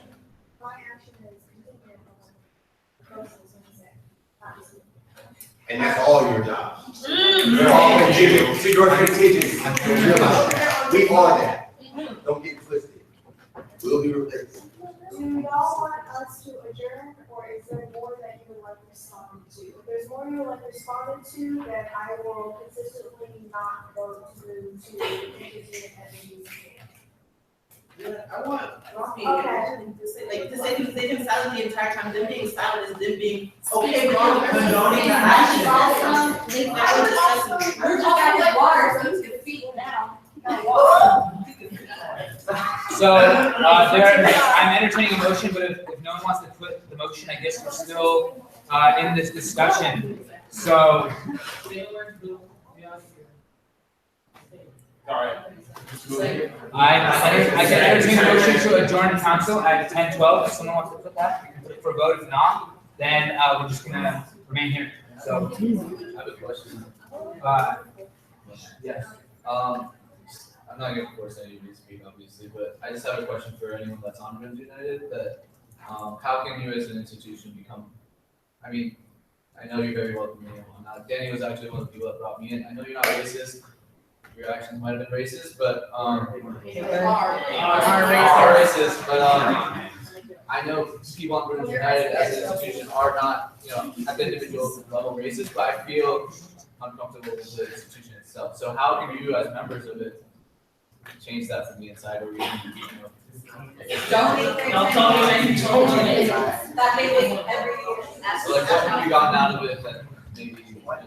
Personally speaking, I don't believe that Friends United has organized me as much as many people would like to say that. I can take that very personally, because this party, as much as I would like to admit, has welcomed me, and despite a lot of the troubles that we've overcome, and also this learning process as we can see tonight, and I would like to, apologize for not speaking out sooner, but those of you that are on this council table know that I, oftentimes don't speak out when I should, or about issues that I, sometimes do oftentimes contemplate, and know that these are issues that affect a lot of students here on campus. And serving as your academic affairs commissioner, I know that there are many, many things that I could have done extremely better this year as a council member in areas of access, retention, and outreach. And, those are common things that I oftentimes reflect on. And although I believe that the commission's work that we've done this year, myself and the staff members, they dedicate so much time.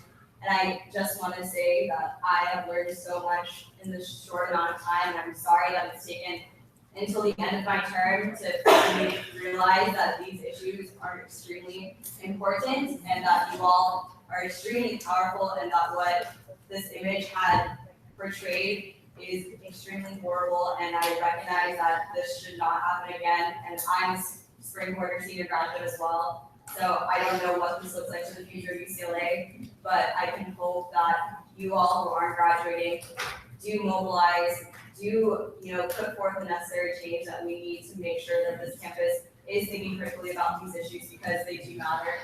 And in terms of standing in solidarity with Black Bruins, I do, and I am extremely overwhelmed with everything that has happened here tonight. I'm sorry that I took a lot of time to collect my thoughts, but I'm speaking now.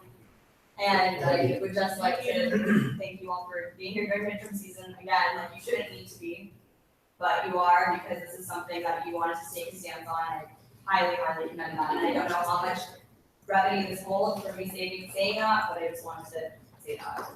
Thank you. Thank you. Thank you. I was a reporter for the Daily Room my freshman year, and I used to cover this position, and I became close to a guy named Conrad Contreras, who used to be EVP a few years ago. And I remember elections came, and the Daily Room, everyone has to cover a different person, and they let you kind of choose. And I said, I don't want to cover a loser, so I'm going to pick Danae Joseph. So I covered Danae Joseph on election night. And I became closer with Conrad, and he really, really inspired me to want to be in this space and do this work. And to answer your question honestly, Nan, I didn't have a choice. There's only one place that I could go to be EVP. I wanted to do this work. I know that I haven't done a perfect job this year, that I haven't served every community as best I could. And I've learned a lot in the process, and if I were to do it again, I would change a lot of things. But at the same time, I'm proud of what I've done this year. I'm proud of working 40 hours a week, of being here over the summer and sleeping in my office at night, trying to figure out how I can help make this campus better. And I'm not going to be on this space next year because I realize that I can do this work without being in the politics. And that's what so many people in this room do. And so I want to acknowledge people that are here, because the first time I tried to speak at a public comment was at a Regents meeting, and they cut me off, and I'm a white man.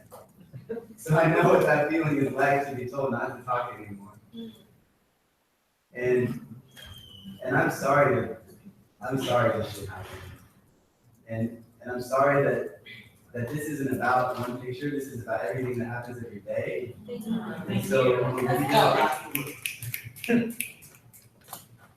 when people try to say, well, why are they blowing this up? Like, that's not the point. The point is what always happens.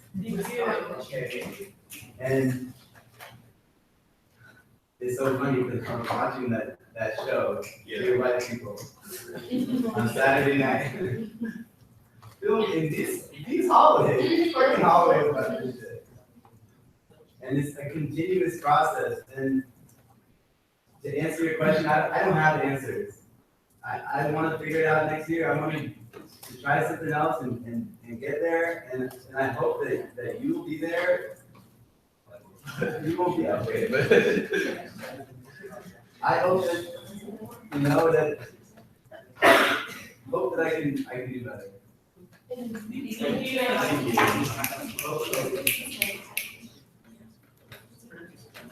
Any other points of discussion?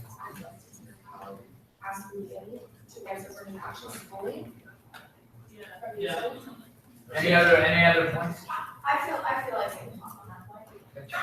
I feel as if asking someone to answer exactly how you like feels manipulative.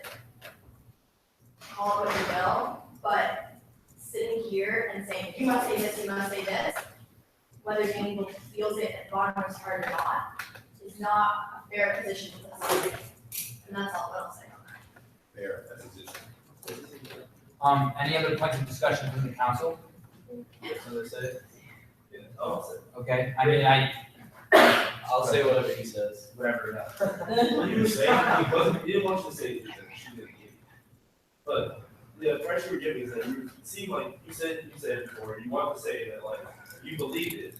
If you didn't believe it, you wouldn't just say you didn't believe it. Your side implied you didn't believe it, but you wouldn't say that, so you wanted you just to say that you're actually a racist.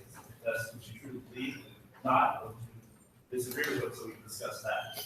He wasn't trying to bully you into saying something you didn't mean. Well, I'm trying not to sound to give you that impression. That's the time. Any other points from the council? Any other points, council members? Okay, I'll ask once again if we want to adjourn, and entertain motion to adjourn council at 8:20 p.m. Just want to recognize everyone. It's 10:20 p.m. I apologize. Rafi did reach out to me earlier this year to talk about the student activist project, which is housed under my office right now. And it started out in Conrad's office.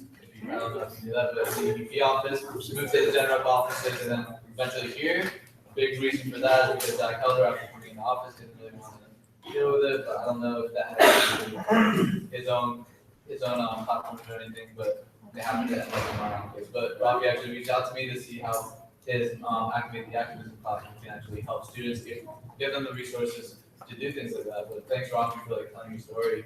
But I just want you to know you did have a choice. You might have felt like your communities were housed, I guess, more under Rooms United. When I came into the space, I felt like I didn't have a choice either because I had a lot of visions for the school, and if I wanted communities to come together, I felt like this was, USAC is a good vehicle to do that. But an institution like Rooms United has the power to get people elected, but sometimes it's not always the people that need to get elected, and that's a huge problem. A lot of people are saying we need to see more people of color on this slate or on this council table, but representation is not always the same as liberation. Actively fight for these communities, and even if you're white, you can still be an active ally in that and not perpetuate the white supremacy that we might see sometimes. I just wanted to thank you, but it's also important for us to voice who we are as individuals and not let institutions and not let parties speak for us and speak on our behalf or even silence us as concern, voting regulations. We represent ourselves on this council table. A lot of people mentioned it very early, including Dr. Geller. We are here to speak for the students, not to represent a party, not to represent a group of students. We're here to represent everyone, the whole student body. That's 30,000 students. And luckily I've been able to do that at a certain rate. Obviously, I've had to concentrate a lot on my own communities because we faced a lot of shit within the last year, but I wish I'd reached out more. But, we need that representation, but it starts from developing students, putting them into leadership positions, and including USAC. How are people even going to access it if they don't see it as a helpful tool for them to even be represented? So that's just where I was going with that. When I was in Rooms United, I didn't feel represented. Once I heard, oh, there's the first Muslim we're running, that's when I really began to feel like I was tokenized. And then at a certain point, they actually wanted me to run for CAC. I don't know if I ever told you this, Amy, but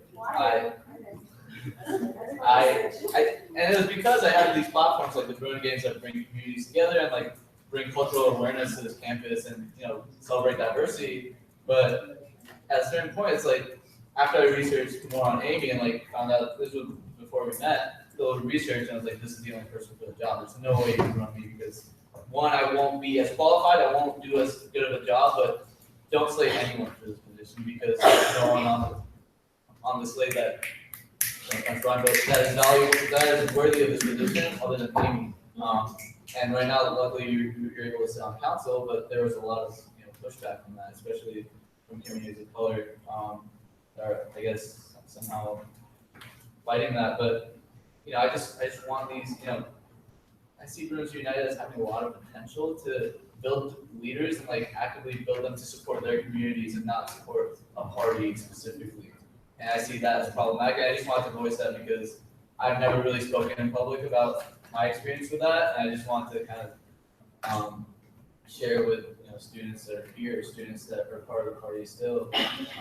You might not feel tokenized, you might feel like it's your family, but I personally felt excluded from all that. Although I did receive support, it was mostly we just want to know you can get elected at a certain point, and that's all a lot of people cared about. Some people, like Danny, for example, you did care about, wow, I like your vision, I want you to stick with it. A lot of people still supported me after I went independent, even though you think, wow, some people embedded in the party and whatnot, but that's the kind of mentality we really need to look at these political parties and these systems with, especially if, going into the future, we want our predecessors, for further generations, hopefully, I want to see you up here on council one day, have that experience and have those opportunities to, even strive for it.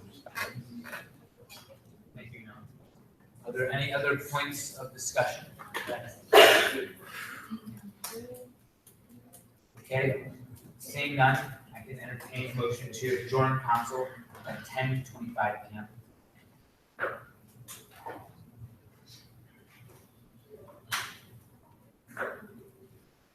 Once again, I want to ask the question, do y'all want to see any other actions on this table? If so, we can go.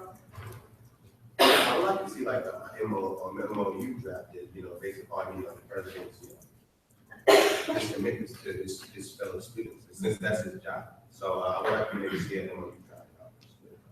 I'd like to follow up with you. Oh, for sure, I'll be here. Just sit down and talk. I'd be happy to sit down and have a good discussion about what that was. Yeah, no problem. Definitely. That would please do what you for the Sunday. I'd be happy to. Could we possibly, just so others can hold us accountable and not just like have this one-on-one, could we possibly create it an should be in ad the hoc minutes. committee? Oh, yeah, it's in this. When y'all say it, so it could be in the minutes, please. Can we create something now that we can perhaps talk I about? want to do my sharing your contact with us. Oh, yeah, sure. Yeah, thank you. You're the guest assignment. You can just give your email. Should I give it to the secretary so they can send it down to? If you say it, and then we can write it in the minutes. Okay. TYLAR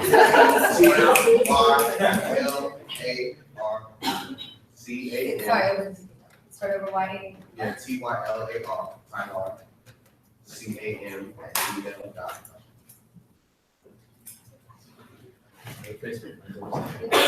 Facebook, Tyler Campbell, easy to find, only AR in there. For real.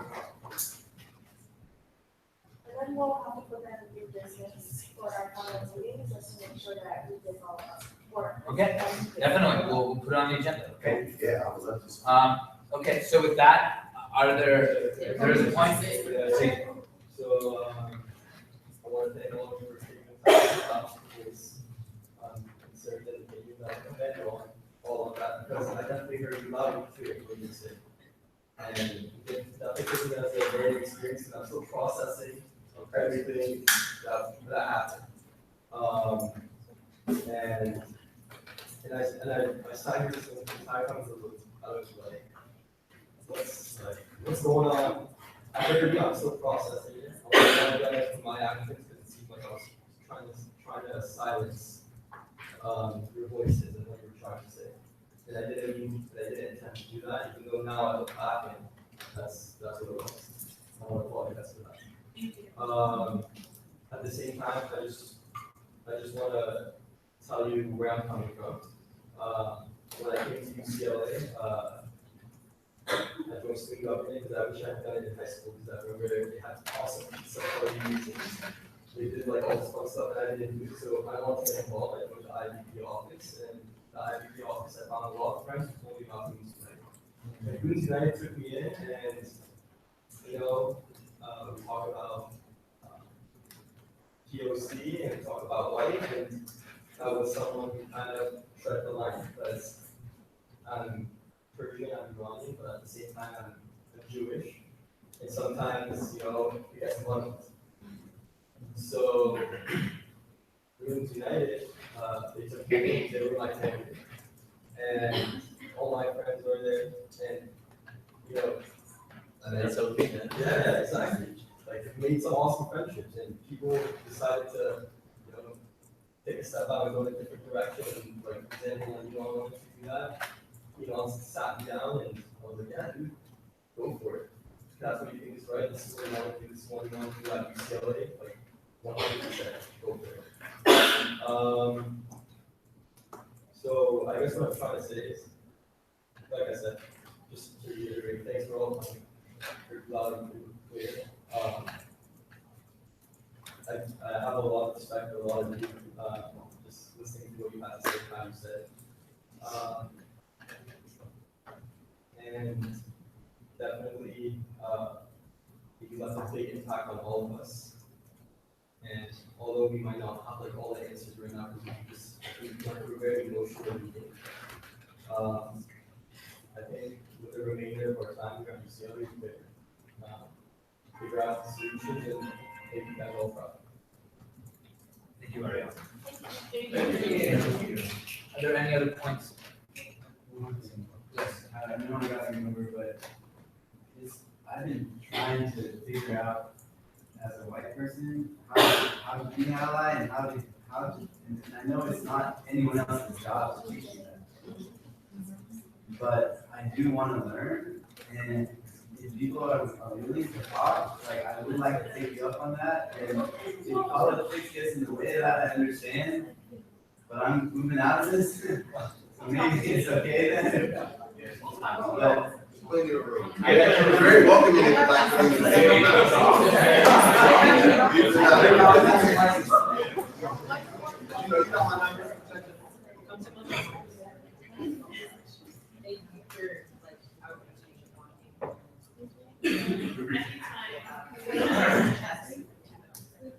Workshop, we could do a workshop on how to be a proper ally, then in our community class. I know how to facilitate a workshop, if you're genuinely interested and others really want to know how to be an ally, then that is something that we could definitely do. When I plan on sitting at the table as the next transfer representative. Thank you. Are there any additional items for discussion?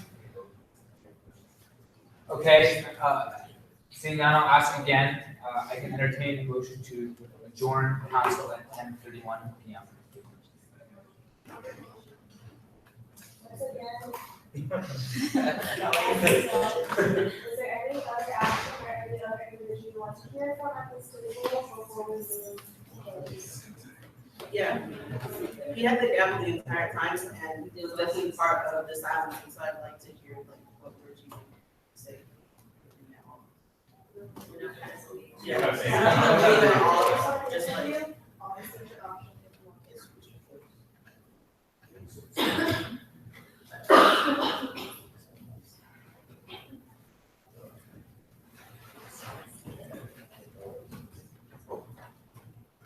I have a lot to process. And frankly, I don't think I'm gonna say it right if I just speak from my hip right now. So either, I have Tyler's email now, I've got the contact information. I'm not the spokesperson for the whole lot. I am a resource. So you Actually, either as a statement or something else like next week's company, I just need to sleep over it.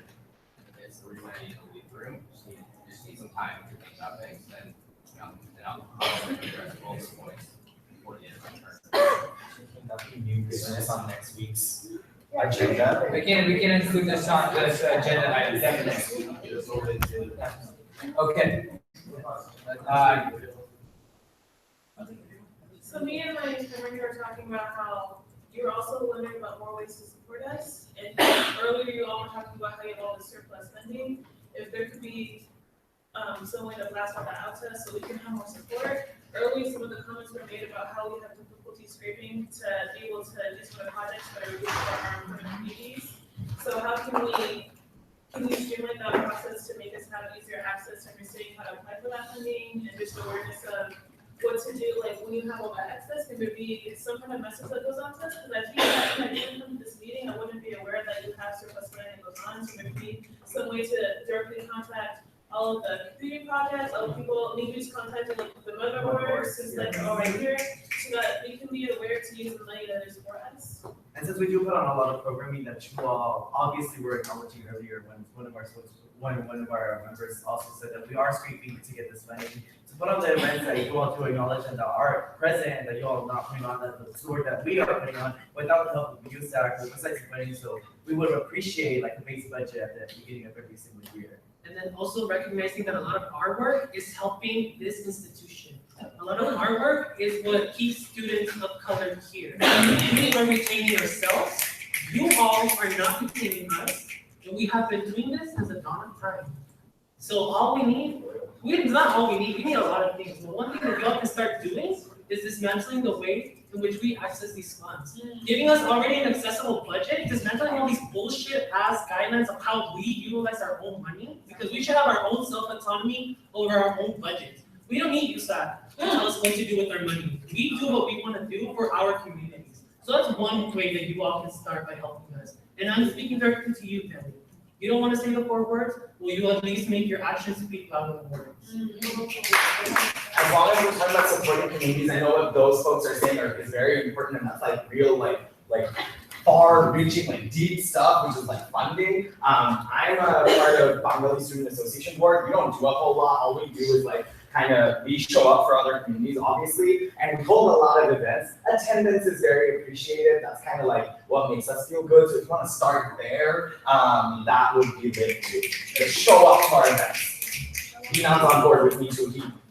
Yeah. I have 2 questions. What does endowment do? Like, I mean, I feel like I should know this, but I feel like a lot of our surplus went there. What does? I'm asking you because I think you And the endowment, I would direct that to our administrator. So, the endowment is a fund set up with the UCLA Foundation for the explicit purpose of generating revenue to go to, from USAC to student organizations. The thought was surplus is unpredictable.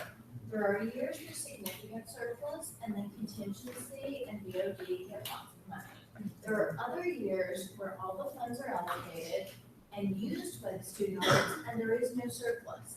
And that means the following year, there's very little money to allocate for contingency and BOD. The purpose of the endowment was to provide a bit of a lifeboat. So that in the years where there isn't surplus, you can tap into the endowment to make sure there are funds to go to the student orgs. The endowment principle is protected so that it continues to generate interest. Right now, the endowment's not large enough to be spinning off a particularly impactful amount each year. So when there was the move to add anything left at the end of the year in contingency into the endowment, it was to make sure that those dollars that were intended for student orgs and didn't get used in that way would be designated for future student org funding and for no other purpose but student org funding.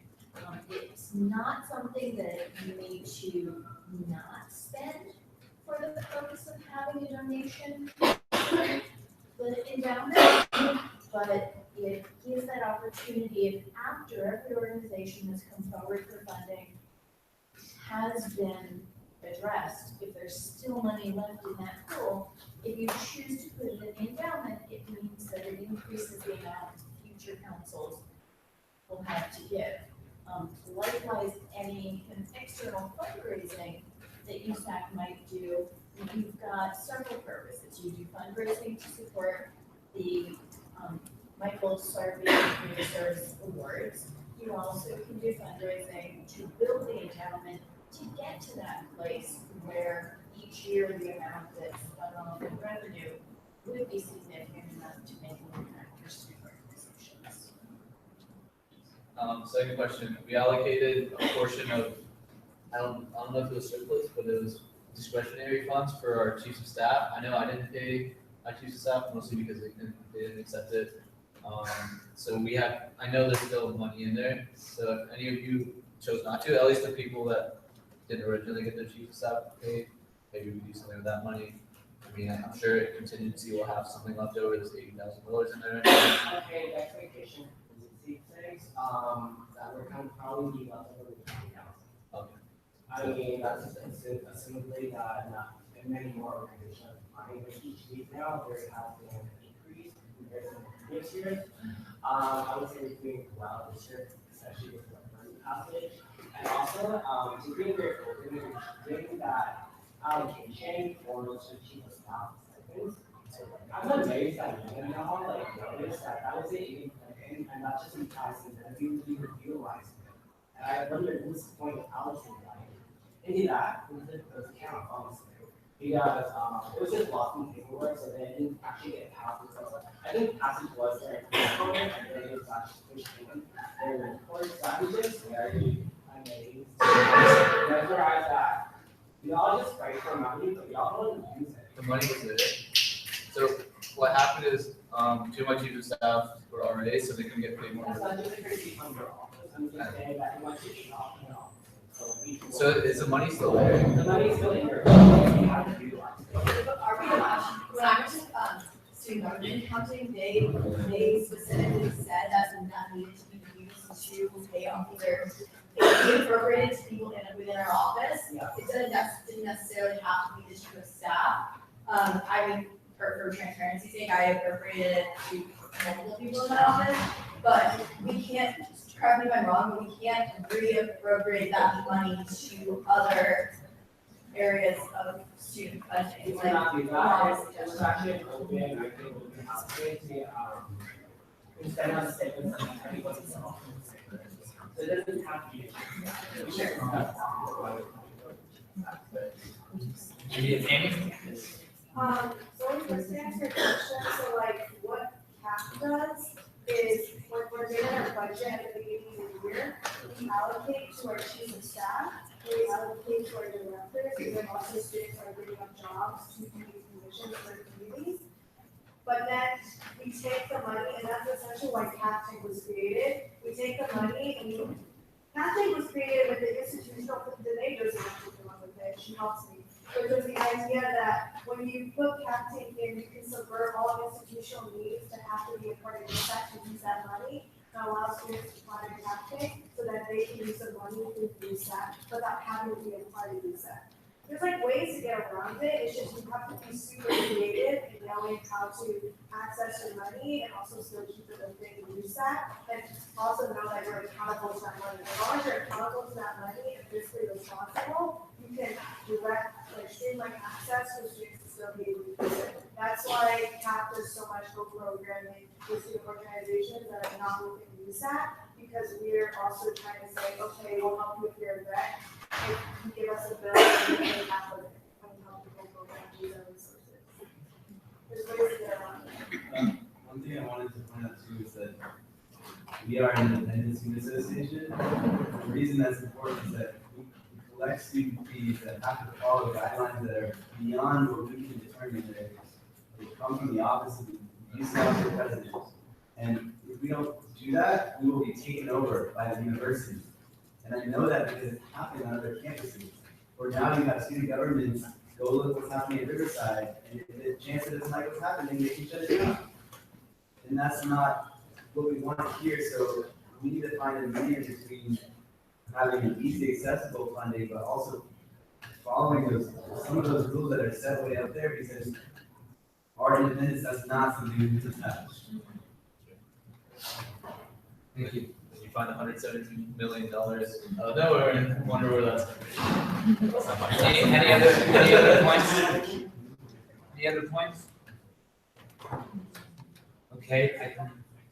If someone wants to put a motion on the table to adjourn, you're more than welcome to, or we can remain here as we have. So just for council members' discretion. Does everyone like short-term needs to address at least? Talk about the long-term later. I move to adjourn at February 30th. Is there a second? By Ariel. All those in favor, please raise your hand. 1, 2, 3, 4, 5, 6, 7, 8, 9, 10, 11, 12. All those opposed? None those abstaining? The 12-0 vote at 10:44 p.m. Council adjourned. I would like to thank all of council for listening to all of us. Thank you very much for not trying to end the meeting early. Thank you. I'm leaving. You all can.